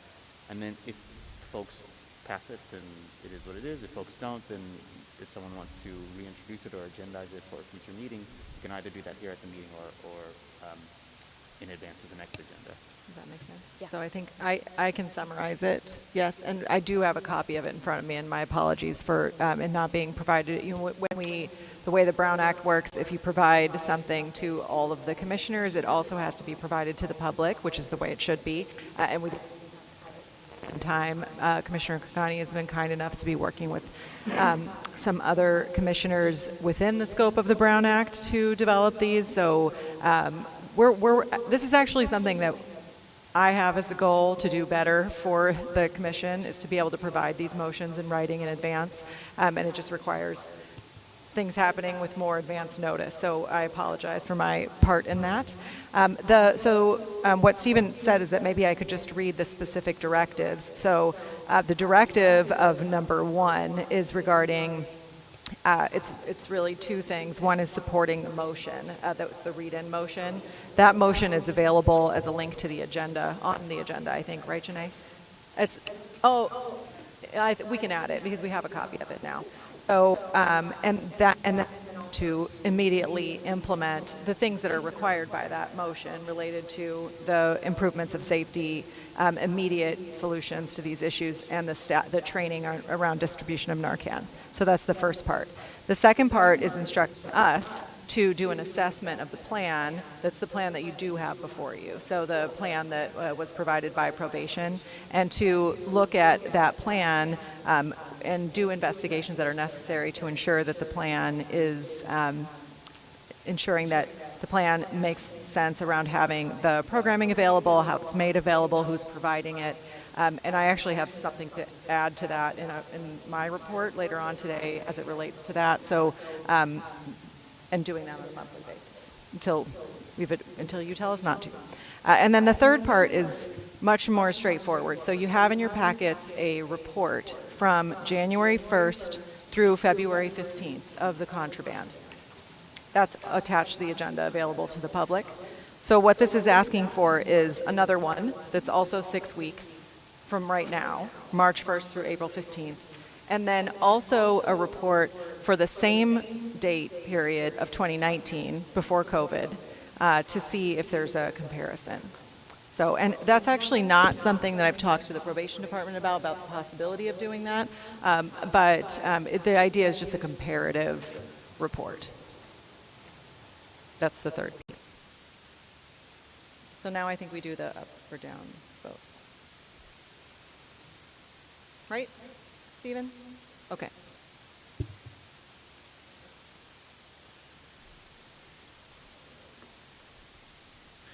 Vice Chair, I have a question. To Commissioner Lewis's point, if I heard you correctly, Sam, this idea of collecting this information from the youth, and I felt like that last part was added, but maybe I missed it from the first read. So either we get information about if they were being offered programs across the board, not just AANA, so just programming. If they had a chance, if it was offered, and then if they had a chance to attend, and if they didn't, why? And was there a fourth part concerning, I just want to make sure that we don't miss anything there, because I wrote how many attended, why they chose to attend or not to attend, why it was sometimes not offered, and then why students were prohibited from attending. Is that right? General inventory of what's available. I mean, I had contemplated that as related to substance use, but I know that this is a larger issue related to all programming, given that young people are saying that they don't have access to regular programming, that it's awfully sporadic, no rec, all the things. So, again, in evaluating the plan related to contraband and the use of substances by young people, what programming is available, how often is it made available, and if it's not made available, why? Based on, if there's a schedule for it to be provided, why that schedule has not been complied with. Who is providing it? How many young people attend? Why young people choose or choose not to attend? Okay, thank you. Okay. If the new version needs to be seconded, I second it anew. All right, so we're going to vote yes, no, or abstain, and start with Commissioner Canales. Yes. Commissioner Carrillo? Yes. Commissioner Garcia-Leyes? Yes. Commissioner Lewis? Yes. Commissioner Meredith? I think I have it, so yes. Commissioner Mundo? Yes. Commissioner Terry? Yes. And Vice Chair Kakani? Yes. Okay, so the motion passes 8-0. I know that there were other comments, so I want to give Commissioner Lewis the opportunity to make those, and then I believe Commissioner Garcia-Leyes and potentially Commissioner Carrillo, if I recall correctly. This is a two-part comment concerning the X-ray machine and snacks. If we have a properly operated and manned X-ray machine, and snacks are going through it, just as we do in Pelican Bay and Calapat, maximum security prisons. There shouldn't be a problem with bringing snacks in. It's x-ray, you can see it. If there's contraband in it, it's confiscating. The person that's bringing it in should be handcuffed and prosecuted.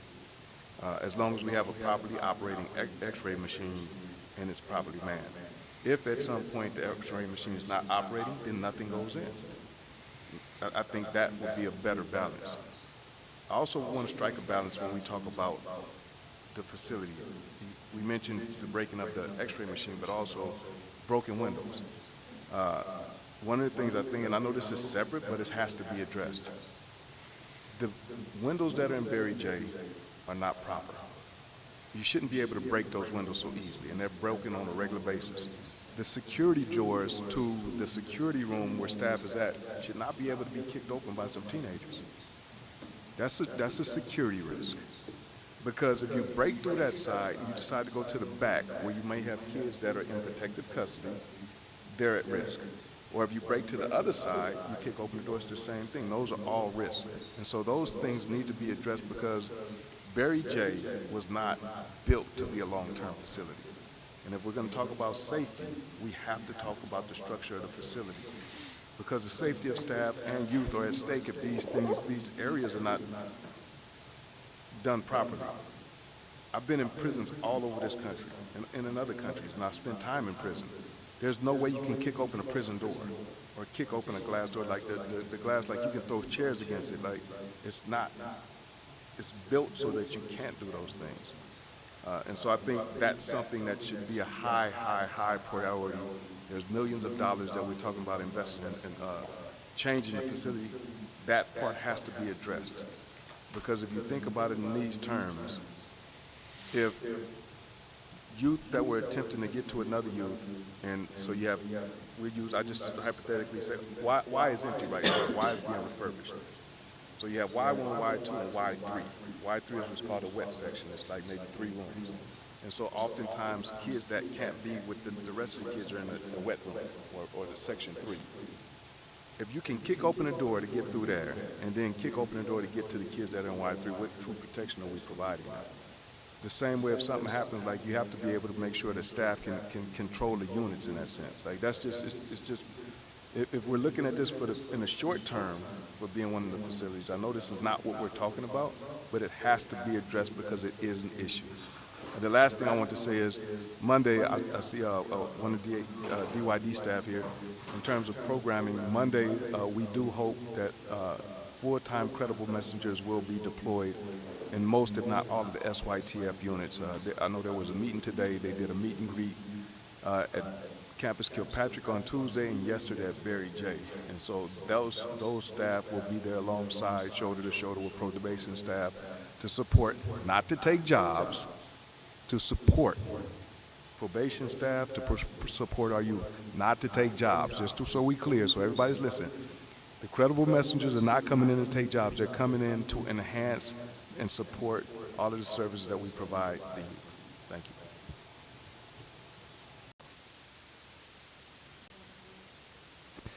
Comments on the right? Now that we've passed this motion, I would like to share with the chief, this inventory we have is great. I mean, it's really helpful.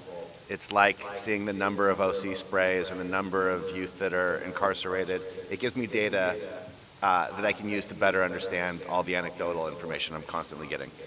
However, there are 2 suggestions I have. One is the descriptions of like a metal object are not particularly helpful. I'm assuming that it might have been a weapon, I don't know.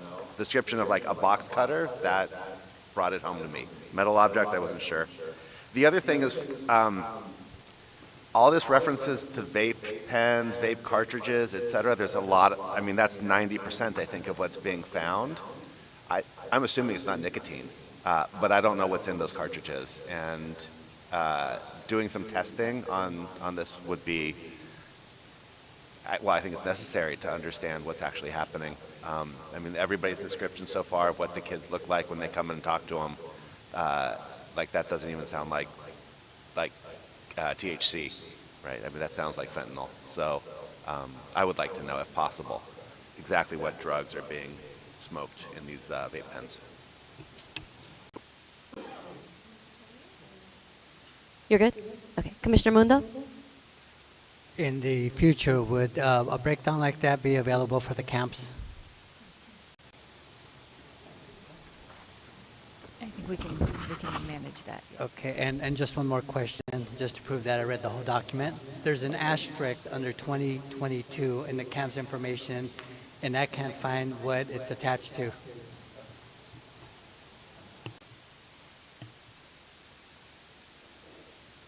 It's probably a typo and something that was removed, but we forgot to remove the asterisk, but we'll look into it.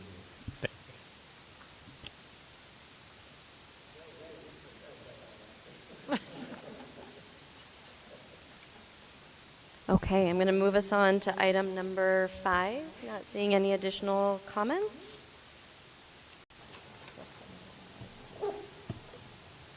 Item number 5 is discuss and take appropriate action on the Executive Director's investigation and report back into the Probation Department's involvement in auctioning service weapons.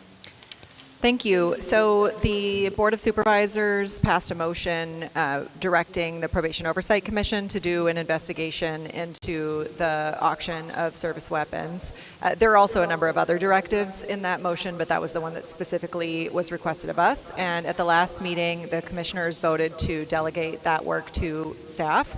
And so I'm happy to say that I've completed the report and that I have provided the draft of it to you for your approval today.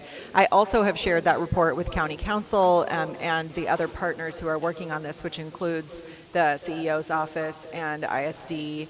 Does it stand for Internal Services Division? Is that right? Thank you.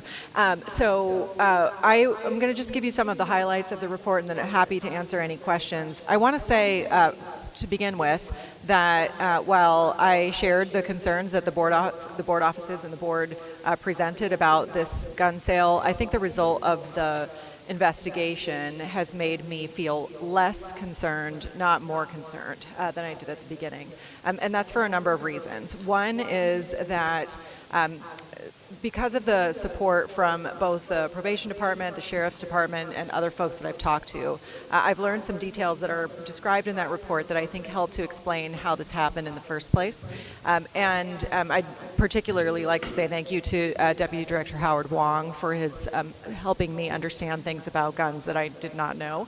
I think one of the most important things to say is that this idea came about under Interim Chief Ray Leyva, and that's important because of Interim Chief Ray Leyva's background, which is in the sheriff.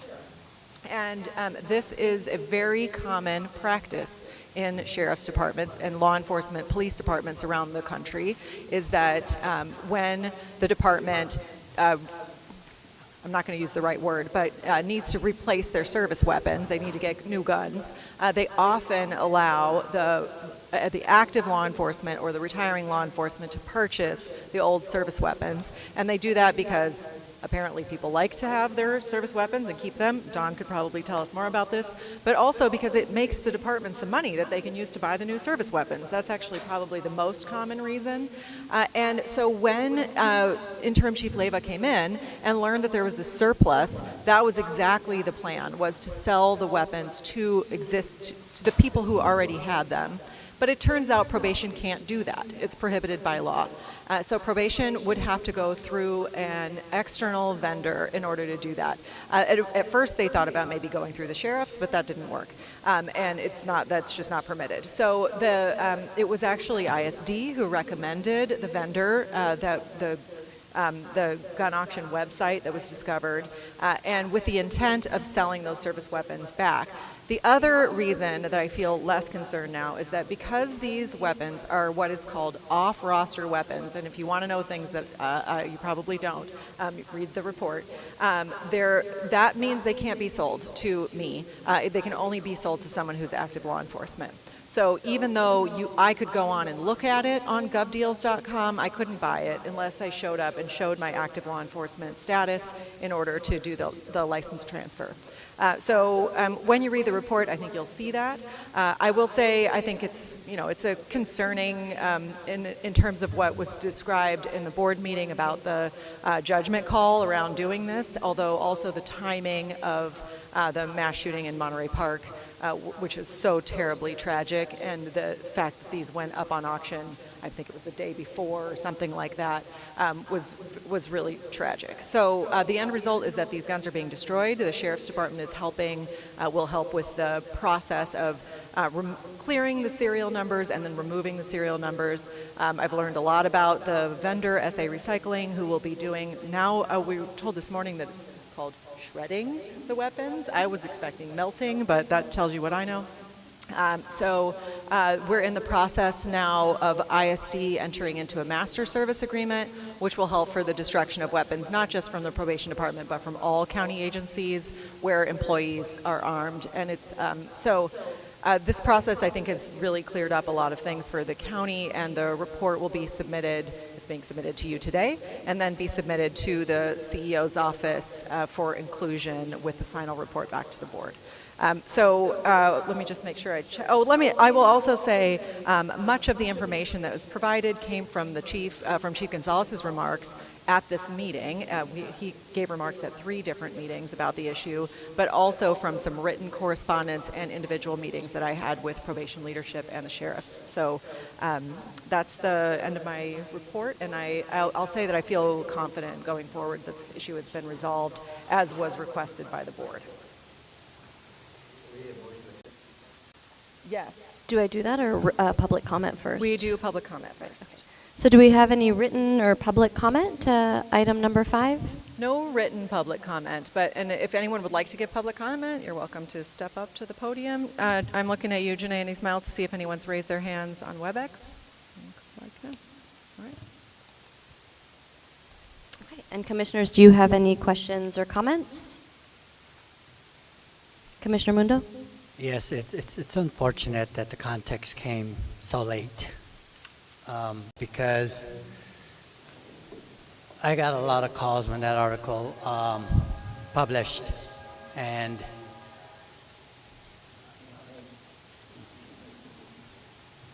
I have a lot of friends, but it's unfortunate that the context came after, and it makes us aware that as a commission, we have to hold back and let things play out so we get all the information and be reminded of that with this lesson, because I'm sitting here thinking, wow, what a different story.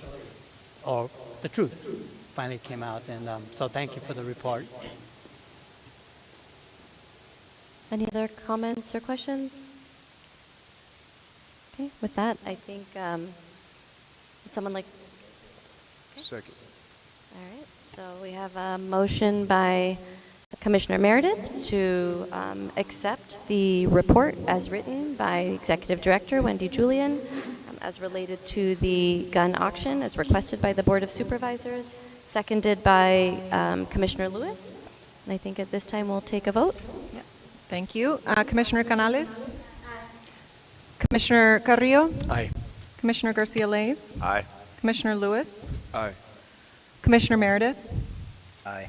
Commissioner Mundo? Aye. Commissioner Terry? Aye. And Vice Chair Kakani? Aye. Thank you. That passes 8-0.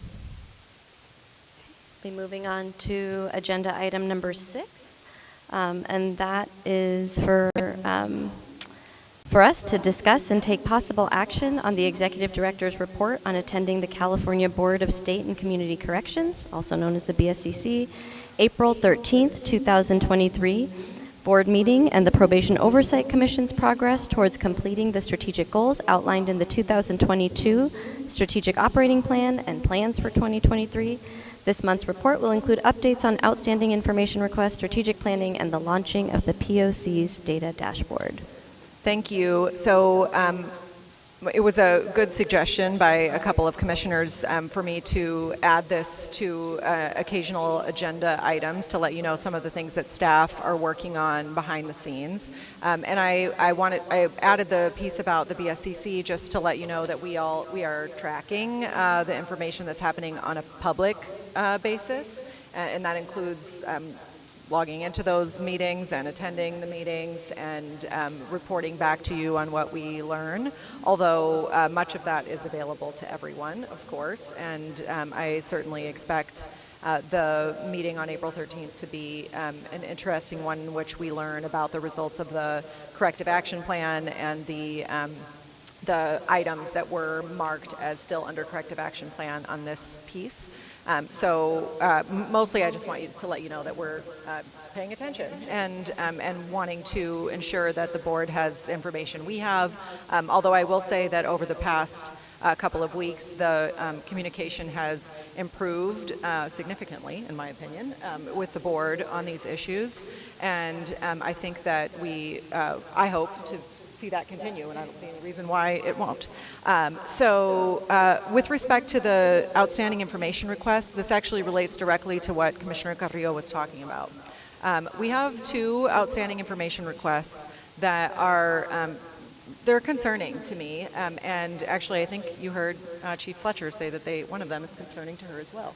So one of them is the programs and services calendars and inventory for the facilities. This is an issue that partially was made as a request by the POC because, quite frankly, we're concerned that they didn't exist, and wanted to make sure that the calendars that show which providers would be coming in to provide services at each of the facilities was correct and updated. And because in conducting our inspections, it's really important to be able to audit and make sure that what's being said on those calendars occurs. The other thing that actually staff have brought up regularly in our meetings, it relates to the program inventory and getting contact information for these programs and holding to high levels of standards what's happening with the programs, like are they good? And that's specifically written into the task of the Probation Oversight Commission. That was Dr. Reynoso's job, whose position we hopefully will be filling soon, is to assess the quality of those programs. Something Commissioner Terry mentioned, for example, about the cultural competency of substance abuse programs, but also how many kids go? How many kids are not available to go? Those types of questions. What do the contractors say about their accessibility to the facilities?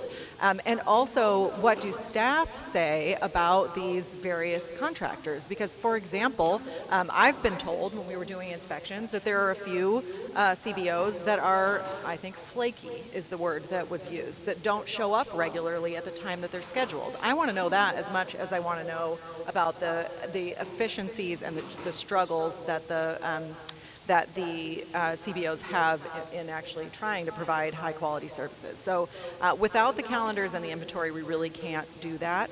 And I'm just going to say again, this has been requested. There's been a letter sent by the Office of the Inspector General, and we need to receive those calendars. The other item is the monthly intake log. This is a more complicated issue because the log that we've requested does in fact contain confidential information. In fact, that was part of the request, was that we receive a redacted version of the log. That log has very helpful information around who is coming in to the juvenile halls related to their demographics, like their gender and their race and ethnicity, but also the charge, the law enforcement agency that's bringing them in. And we're interested in using it to really get a sense of who the young people are in the facilities. But just yesterday, actually, we were working with Jessica Gama around finding a way to pare down the request so that it doesn't include any of that confidential data and is in fact information that could be pulled out of an existing system. So I'm feeling like there is progress on that one that's moving forward.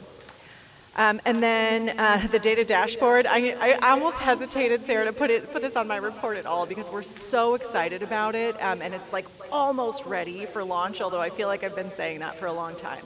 So as you know, Sarah and Jennifer work very hard on crunching numbers, including our interns, every month on population and on OC spray reports, which is 2 of the items that have been what people ask us about the most, but we are hoping to be able to very soon have something that's a lot more user-friendly than just spreadsheets that we attach to our agenda, and that somewhere you could click and you could go and you could see what was the population at Camp Aflerbaugh last month and what was it a year ago, and be able to get that that data available. So I hesitate to put a time on it because we're working with some of our internal bureaucratic delays, but it's almost ready to go, and I'm very excited about it.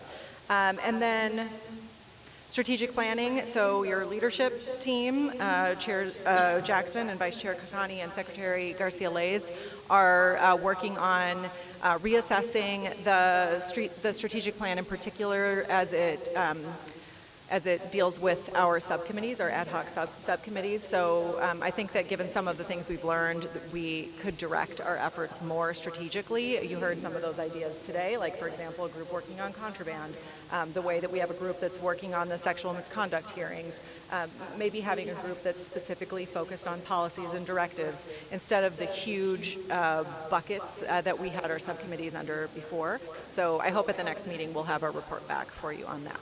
And that's the extent of what I need to report today. Oh, actually, this is more of an announcement. But you will notice that OC spray is not on the agenda today, even though that's been what we have been working on the most over the last few months because of the board motion. We are having a special virtual town hall on Monday at 2 p.m. So we won't get to see your faces, but you're welcome to come. And really the point is to get public comment on our recent report, the OIG's recent report, the data that Sarah has done such a good job of analyzing, and talk about the next steps after the successful elimination of OC spray in the 5 targeted units at Central. So please join us on Monday for that report. And with that, do we have any written or live public comment for agenda item number 6? Nope. Anybody want to make public comment? Okay. And then, commissioners, do you have any questions or comments? Commissioner Mundo? So the program information used to be shared with the old Probation Commission, and I'm not sure why that wasn't carried over. And then the intake log, that's actually done on an Excel sheet, and the columns that need to be, well, it was when I was there, so the columns that need to be redacted can just be taken out, so it doesn't even need a black marker. And I know every line that's on it because I've seen one recently, and so it's easy. It's easy to redact that, and it's really, really an important document, especially getting to know which agencies are heavy-handed with their deliveries to us and which aren't. And there's also another intake document that's actually more important, and that's the one that IDC tracks the agencies that are actually compliant and do not bring kids in. And so that's a good one for everybody to have. Actually, Chief Fletcher, maybe you can weigh in on this. So you're right, Commissioner Mundo, the calendars exist. I mean, if every time I've gone to a facility, someone has been able to hand me a calendar when I walk in that day about what's available. And sometimes they're wrong. Sometimes they're just a copy of the month before, or sometimes they're right, but the organization doesn't show up or has changed their schedule around. What is missing is a consistent calendar that would allow a commissioner or Chief Fletcher to walk into the facility and know what's supposed to be happening that day. And I think we're close, and some facilities do it very well, and others don't do it as well. So it is a broad issue, but you're right that there is absolutely a calendar, a BMP calendar or other calendars. Is that a fair way to express that? Yes, that's correct. And then in light of all of the staffing challenges in the juvenile halls, we've created a calendar that we report weekly to the Board of Supervisors for closed session, and it has every unit by day of what program is offered. It has the population of the unit, and it has the number of participants to the extent that our staff have captured it. So we're refining it to make sure that we can capture all of that information. but that is currently just for Barry J and Central, and then the other calendars exist for our camps. But we're also working on an app that our staff can have, and I think at some point then we can broaden that so that you can click on the app and the facility and know exactly what programming are taking place. There's just a question. Is there a reason that that document that's provided to the board can't be provided to the Probation Oversight Commission? Yeah, happy to provide that.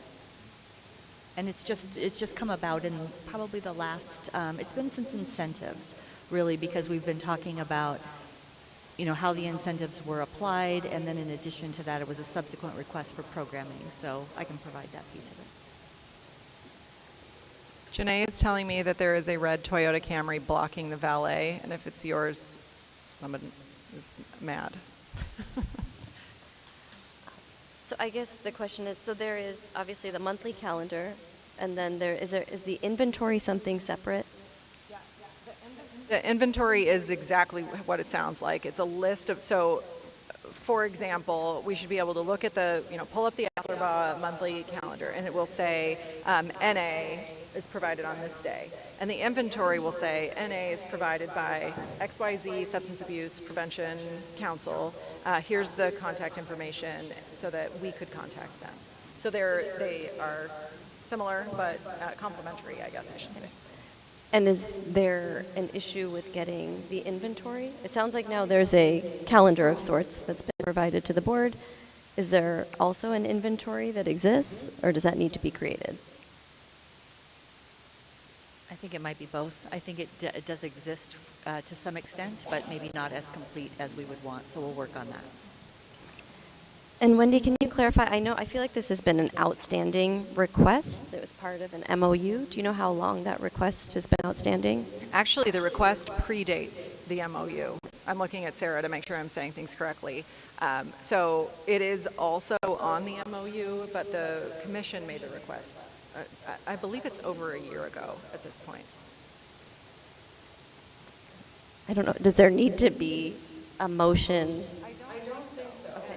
In particular because the Inspector General was involved already, so I just felt like it was something I needed to say since we're still waiting for that information. And we're coming up on our inspection season again, which is when it becomes most important. I guess, I don't know, it feels like more often than not we hear about requests being made and that they remain outstanding for one reason or another. I know that, with board motions and things like that, there has been more responsiveness, but I mean, given how much we're hearing about young people, again, not accessing fresh air, not accessing school, not accessing programming, not accessing, even we've heard from mental health providers who say sometimes it's difficult to access the young people that they're supposed to be working with. This feels urgent, and I would hate for this to not happen, and then we lose kind of even more time in trying to move forward on understanding again what young people are receiving, whether they're receiving it, whether it's what they want, whether it's quality, whether providers are being flaky, whatever it is. So just I don't know what it takes to move this across the finish line. So it is something that we've been piecing together over the last several weeks, especially where we've been uploading calendars as they become available to us. So those things have been available. There's sort of a shared, I don't know what we call it, but it's a Teams folder. Teams folder. So you're right. We're uploading those things on a consistent basis. There has to be the interaction between the two parties. Sometimes it's exactly what was being requested. Other times it's not. We have to go back then to operations to gather all that information. That's part of it. So I would say there's certainly the urgency on our part. There's a meeting happening right now, in fact, between some of our operations folks and our contracts folks to start to inventory what exists, what doesn't exist, to fill the gaps, right? So scopes of work need to be drafted. We have a master services agreement. We're putting all of that in place. So all of this is happening literally as we speak, so it should be no issue in sharing all of that. And I think your motion covers it. So if you want to put a deadline in that motion, then that'll force us to get, just in terms of the date and the actual request, I think it's already been. I think it's on also the record. covered in the MOU. And Adam is right, and Chief Patino is right. So we have, for example, the DSB calendars for February, but no RTSB calendars. And then for March, we don't have any calendars yet, as of like 2 days ago. So we are getting them, but we're not getting them in advance, which is what we need in order to do the inspections. So I want to just address what you said, that it has not been my experience that we don't get anything we ask for. In fact, most things we ask for, we get quickly and completely, or a really detailed explanation from Jessica about why it's not there or when it's coming. It is a few items that have seemed to be particularly difficult, and that's the reason I'm bringing them up. So for example, we made this contraband motion. You all made the motion. The information was provided completely and within the time that was agreed upon. So it hasn't been an issue of regular responses to our requests. It's been an issue on particular responses, which may be because it's being pieced together. That may be the answer. But for a year? Okay. Commissioner Garcia-Lez? I was going to bring up another issue in matters not posted, but it does connect to this, so I'll bring it up now, which is that I've recently been in communication with some folks at the LA Times, said that they had been making public records requests and had been getting the information, but requests for updated information had been turned down, and I believe the reason they were told was because the information was not kept in the format requested, something like that, which immediately raised red flags for me, because in my day job, suing agencies who use that particular excuse is actually one of the ways we fund my salary, because it's easy wins. So I just, there's no action that needs to be taken. I wanted to bring it up and ask the chiefs to look into that and make sure that we don't have any problems with getting information to the LA Times. Certainly will. This is the first we're hearing about that, so certainly we'll look into that. That is not, definitely not, as I'm aware, that's not been our practice. We tend to be very cooperative with those requests when legal to do so, but we'll look into it for sure. Thanks. Commissioner Meredith? Piggyback onto that, I've been dodging the NBC national news for the last 3 or 4 weeks, referring them to the PAO that we apparently don't have at probation headquarters. And when they talked to me, they said they can't find anybody to talk to them. So we really need to look at this PAO issue to resolve a lot of problems. So a couple of updates. We've made an offer for a communications manager, which is going through our unfortunate bureaucracy, not just probation, but CEO and others who have to weigh in on that. So that's on its way. Now, related to that specifically, and I think Chief Fletcher kind of touched on this, and it may have been this morning actually when we were meeting with our managers. So there's been I think generally when, how do I say this exactly?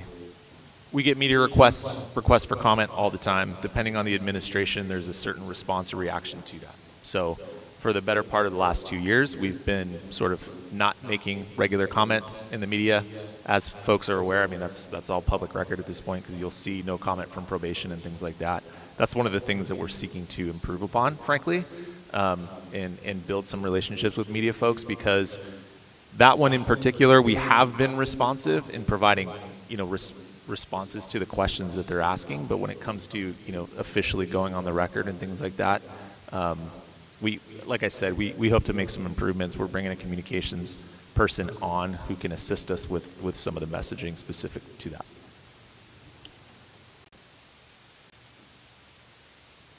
Any other comments or questions from the commissioners? Okay, with that, I'll move us to agenda item 7. This is for commissioners and POC staff. Oh, yes. I just want to say, for those of you that are listening online and for those of you who are here present, I want to reiterate my request that you give us feedback about how this went today. But I really hesitate to say this when Belinda has left the room. You know what? I'm going to wait until she comes back. All right, so item number 7 is matters not posted on the agenda to be discussed and, if requested, placed on the agenda for action at a future meeting of the authority of matters requiring immediate action because of an emergency situation or where the need to take action arose subsequent to the posting of the agenda. So just creating space if there are any comments or requests for future agenda items. Okay, well, I'm going to say it then before you go back on, and it's going to be recorded, so she'll hear it. I want to say a really extraordinary thank you to the staff of the Probation Oversight Commission, led by Ismail. This has been a Herculean effort to create a hybrid meeting with such a small staff that will feel inclusive and like we can participate with each other, and hopefully that those of you who are listening online can hear. So Ismail and Janae and Belinda, who we can clap when she comes back in, they are superstars, and then Jennifer and Sarah are carrying this program work on the side. We are a very small and mighty team, and I just could not be happier for them. And then I just want to say a very special thank you to Marco, who doesn't even work for the Probation Oversight Commission, but is here today. I'm just going to take my lead from Commissioner Canales, which is to say that the reason that they're doing this, and I can say it because I know, is that they love the people that we are working for. And by that, I mean the young people that are in the facilities, the adults that are on probation, their families, the stakeholders, the advocates, the staff, the people who are from other county agencies who are participating. We want to be a model for public engagement, and I could not do this without them. So I just want to please join me in thanking this team for what they've done to put this together, and please tell us what we can do better, because we really want to. And there she is, she's back. Yay! You have to watch the video back, Belinda, so that you can know what we're clapping about. But thank you very much, and thanks everybody for being here today. Okay, I'm going to quickly move us to agenda item number 8, which is an opportunity for the public to address the POC on items not on the agenda. And Wendy, if you could please facilitate public comment for us. Yep, go ahead if you're here in person and just come up to the podium, and we'd be happy to listen to your public comment. And in the meantime, I'm going to look at Janae and see if we've got folks who are raising your hand. Okay, great. So we do have some online public commenters as well. So if you are joining us via WebEx, dial *3 on your phone to raise your hand. And then when we call on you, you're going to dial *6 to unmute yourself. Or you can just use the little raise your hand function. And we will start with Mr. Bell. Okay, thank you. I'll make it real quick. First, with the DPOs being deployed, we have a list of DPOs who are willing, that are promotional. DPOs who are willing to be promoted and go to these halls willingly. Versus you taking 100 DPOs who are just getting started in their field position away from their caseloads and throwing them back in the halls. You can either have 100 people get promoted and go in there willingly, knowing what they're getting into, or take 100 out of the field, not wanting to go back in there, go in there unwholeheartedly. You know, I'll take the wholeheartedly people in them heartbeat. You're going to get people if you offer that promotion, if you offer that, versus taking them away from their field positions and their caseloads, and they're just learning how to do it, and throwing them back into the halls where they're hearing about all the assaults. They're hearing about people getting walked out. There's a lot of people getting walked out that it ain't even discussed yet. You know, and we hear this, they see this, and you guys want to throw them back in. It's going to open up a whole lot of IA packages. Just letting you know. Another thing, I think last meeting, I just wanted to say, commissioners, especially you guys, if you guys repeat something that we say, make sure it's something that we actually said. I think Mr. Carrillo called me out on one thing, and I thought I was tripping. I went back and listened to it, but I didn't actually say that. I didn't actually call the kids trash. But that could affect me later on. If I get put under investigation, that investigator is going to say, well, the commissioner had to correct you on that before. Or somebody could be listening and see me walking with my family. Oh, that's the probation officer who thinks I'm trash. And it could lead to something else. You know, the callers are, you know, they're okay. But from coming from you guys, it comes with a little more authority. So I would just appreciate if you guys just make sure we actually say what we said.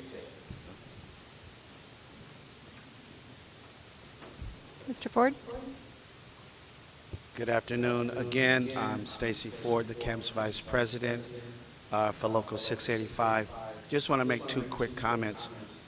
As I look at the commissioners, the table, There needs to be representation of Local 685 and Local 721 on this commission.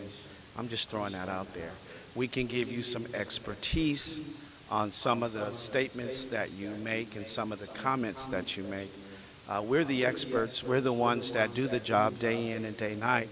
And I believe we are the ones that can give you some insight because we're actually doing the job. The second thing I want to piggyback on what Mr. Bell commented on, there is a list of DPOs waiting to promote. When we talk about morale in the department, it's below zero. There is none. People are upset. People are stressed out. There's been no movement in terms of line staff in a while. I'm not talking about going into a director's position. I'm talking about DPO 1s and DPO 2s and whatnot. So I think we should look at activating the DPO 1 promotional list and promote those folks into the halls as DPO 2s. DPO 2s in the field, they've earned their stripes. They've paid their dues, and I don't believe bringing them back into the halls at this state in the game would be a benefit to the department. So please consider that. The union is open for conversation with the department on that, and I encourage you to take advantage of that as soon as possible before you make any moves that will probably not benefit us in any way. Thank you. Thank you. Okay. Yes, hello, Edward Enrique. I spoke earlier. I heard a lot of discussion of the x-rays and the scanners that are being used and the ones that were ineffective. I can tell you from my own personal experience that they're the ones that were deployed in the California Department of Corrections, that they're ineffective. And I think there's questions regarding radiation, privacy, but I can tell you that I think we can get up to an ounce through them without it being detected. From my own personal experience. So if we're spending a lot of money on those machines, I would take that into account. I mean, I'm sure that science and testing, can prove or disprove what I'm saying, but I'm speaking from personal experience. Another thing is with regard to AA programs that are provided or given, the kids are getting options. I think that if they're controlling cases or drug related, then it should be required by the court, who has that power.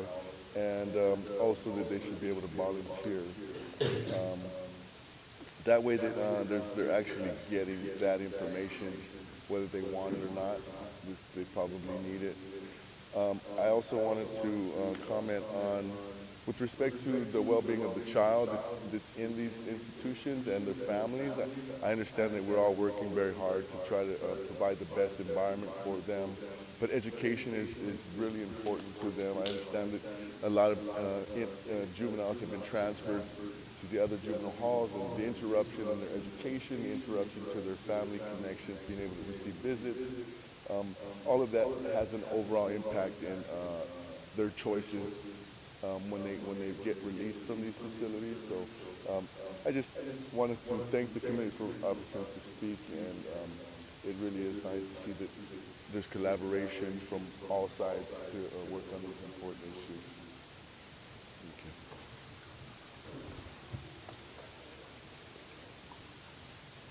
Hello. I just wanted to comment on the substance abuse issues that we're having in the halls and say that I think we definitely need more resources within the community, but we have DMH in our facilities, and we have a lot of licensed clinicians in our facilities that we can use to provide groups and do the individual counseling for the substance abuse issues that we're having.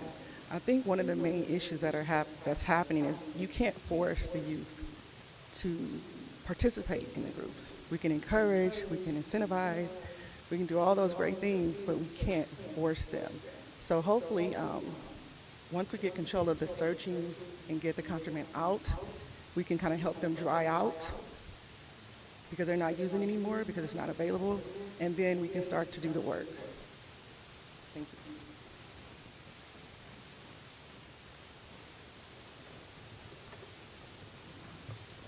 We're going to move on to public Thank you. comment on WebEx. Is that fine? Yes, please.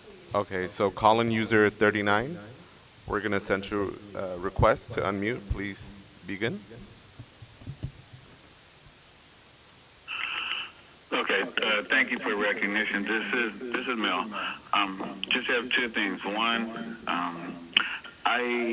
I will say that I was listening to, I believe it was Commissioner Mundo, and if I'm wrong, I apologize, but I believe he eloquently stated earlier about the statistics of 64% of the youth who are pending disposition and remaining in the halls. And if it is you, Mr. Mundo, I'm glad that you're here, because maybe you can assist.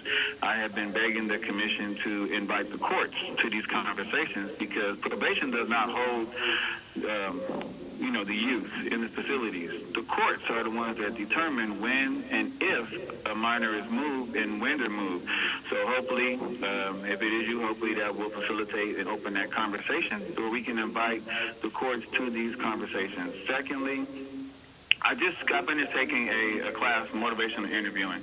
And in that class, it forced me to contemplate empathy, the term of empathy. Last meeting, I noticed that, I know you all are, understandably, you have your positions, but there was a DPO, Ms. Marlene Carr Smith, and she told you about her sister who was killed in the line of helping the same community that we all are supposed to be helping.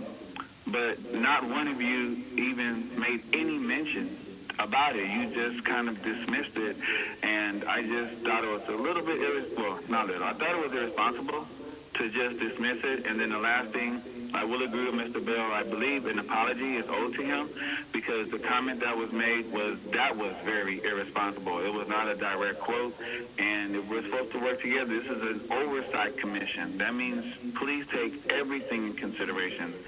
DPOs, linemen, line staff, everybody, kids, everybody into consideration. That's all I ask.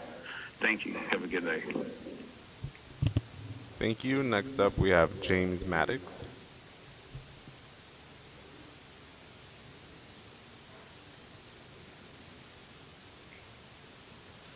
Can you hear me now? Yes. Yes, my name is James Maddox. I'm a social worker, policy analyst, and advocate. Having attended many probation oversight commission meetings in the last 16 months, I believe that the POC should be commended for their forthright and clear direction. Former Chair Carrillo, current Chair Jackson, and Commissioner Canales have personal experiences that informed but did not shade their perceptions. I commend former Chair Carrillo for creating an atmosphere where his experiences informed the overall discussion, but never, in my view, shaded it. The POC, including the executive director, in my opinion, is the template for what citizens of Los Angeles County should expect from an oversight commission. We should demand that the POC template be used to create an oversight commission for the Department of Children and Family Services. The attitude that the POC faced was clearly demonstrated by former Chief Buffalo Gonzalez. In the face of more than 15 articles in the Los Angeles Times outlining structural failures, he refused to resign. Supposedly, on Monday, February 27th, 2023, Gonzalez had a meeting with high-level staff and said he would not resign and that the Board of Supervisors would have to fire him. That attitude, in the face of overwhelming evidence of management malfeasance, is an illustration of why the actions of Supervising Probation Officer Oscar Cross, who assaulted a 17-year-old child, went unpunished. Thank you. Thank you. Next up, we have calling user number 6. We've sent you an unmute request.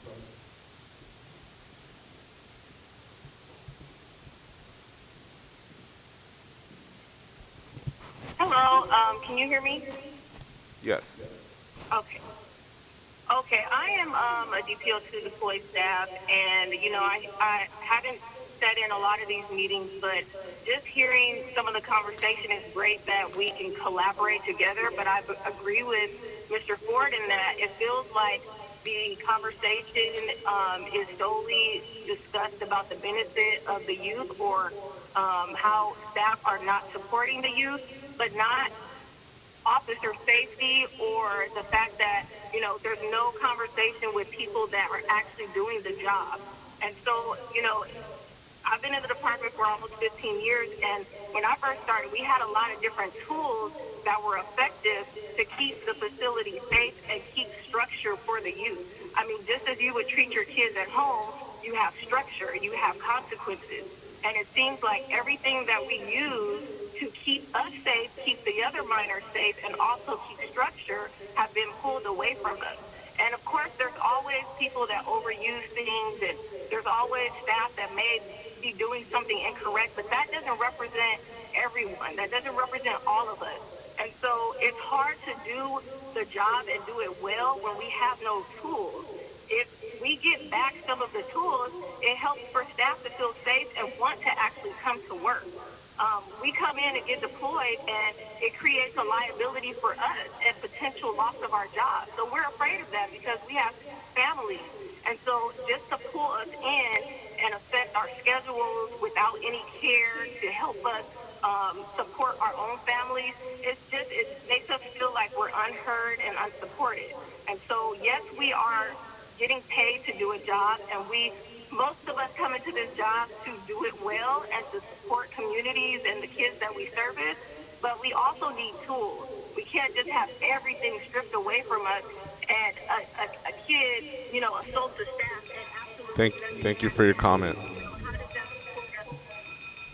Next up, we have Heather Moore.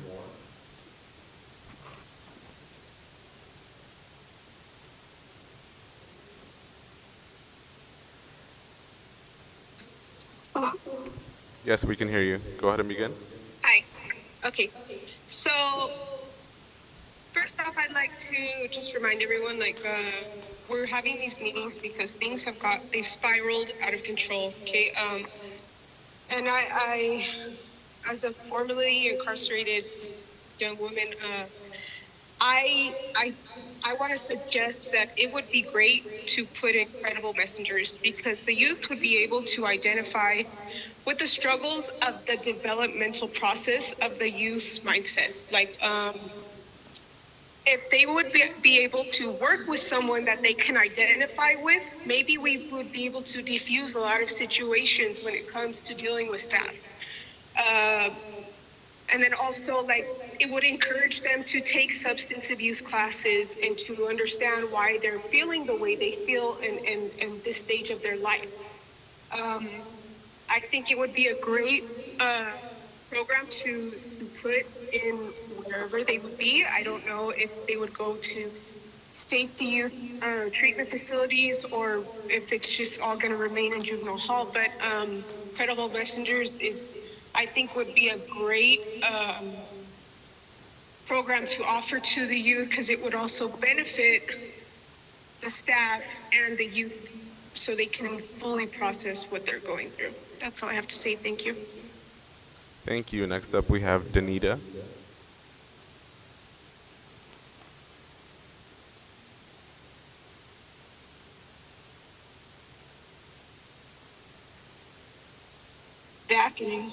Good afternoon, commissioners, and everyone in the staff.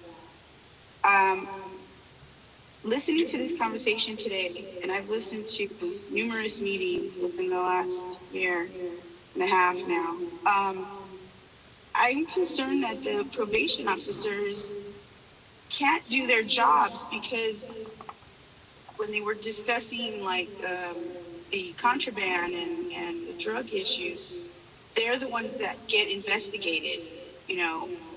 I feel like these officers are having their hands tied behind their back. You can't expect them to do a job when the consequences are far greater against the staff that work there than against the youth who are committing these, I'm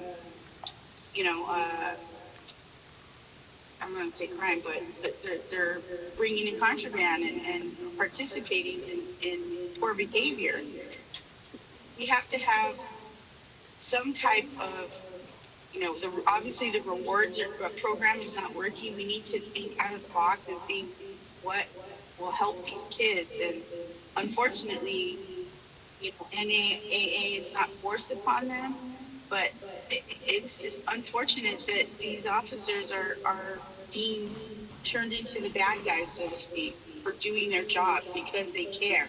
And I think if you continue that, you're going to continue to see decline in staffing and people who care, who want to make a change in the community.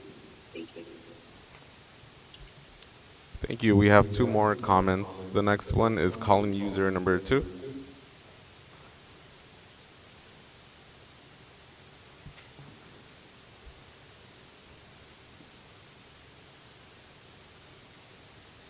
Hello. I wanted to mention the shifting of staff, the 100 you're moving to the halls. You should consider, the Board of Supervisors should consider lifting the hiring freeze that would make you more, have more staff. And also, I think the POC should add and investigate staff injuries in the institutions. How can you bring in more programs and more services and it's not safe? You don't have enough staff in these locations. And this is my second meeting. I was on last week and this week, and I just wanted to bring my observations to this meeting. Thank you. Thank you. And the last comment, Angela Noboa. Yes, thank you very much for the opportunity again. My 35 years of experience, I want to try to get it all in within these 2 minutes. So here we go. When I was back as a DSO in the halls, we had structure, we had family support, and I'm not talking blood. I'm talking co-workers that enjoyed coming in and facilitating these minors. Let me give you a quick example of what it was like in the AM shift. At 6 a.m., the kids would wake up, and then they would go ahead and have their breakfast. We would go ahead and let them know they're going to go ahead and go to court. The ones that don't go to court, get ready for school. Then we get ready for school movement. Once they go to school, while they're in school, the staff behind, they do searches. Make sure that they have their 5 books, the papers, no pencils, no contrabands, no metal, no box cutters, no broken CDs, no knives. At that point, we go ahead and pick them up for lunch, feed them, make sure everything's going well with the teachers. We talk to the teachers, get them ready, send them back to school, pick them up by 3, do a physical search, a round search where they go ahead and take their shoes off, their socks off, clap them together. Any pencils, any contrabands may fall out. We do not strict search them. After that, we go ahead and get ready for dinner. Once they have dinner, we get ready for first rec, where they go ahead and step outside and see the sunshine and feel the air on their face. It can be baseball, it could be weights, it could be anything at this point, basketball. Even the staff would go ahead and play with the kids and enjoy a good game. After that, they come back, they take their showers, we get ready for second rec, which would be letter writing or anything else, maybe phone calls for their parents that they miss so much and want to obey and listen to and see again one day. After that, we go ahead and do the vendors. NA, people like that would step in, have their time. Those that would want to go would go, those that don't. After that, we would go ahead and have snacks and get ready for bed.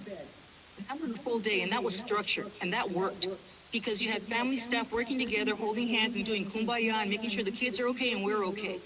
After that, I want to go ahead and please concur with Ford. We need to go ahead and bring in those people, not force the 100, but bring the 100 that want to come in. Try that. And after that, talk to the Board of Supervisors. Hopefully they'll want to go ahead and work with us too. Thank you. Thanks for your comment. That concludes public comments. Thank you all for your comments. As a quick reminder, be sure to follow us on social media and subscribe to our YouTube channel at LA County POC.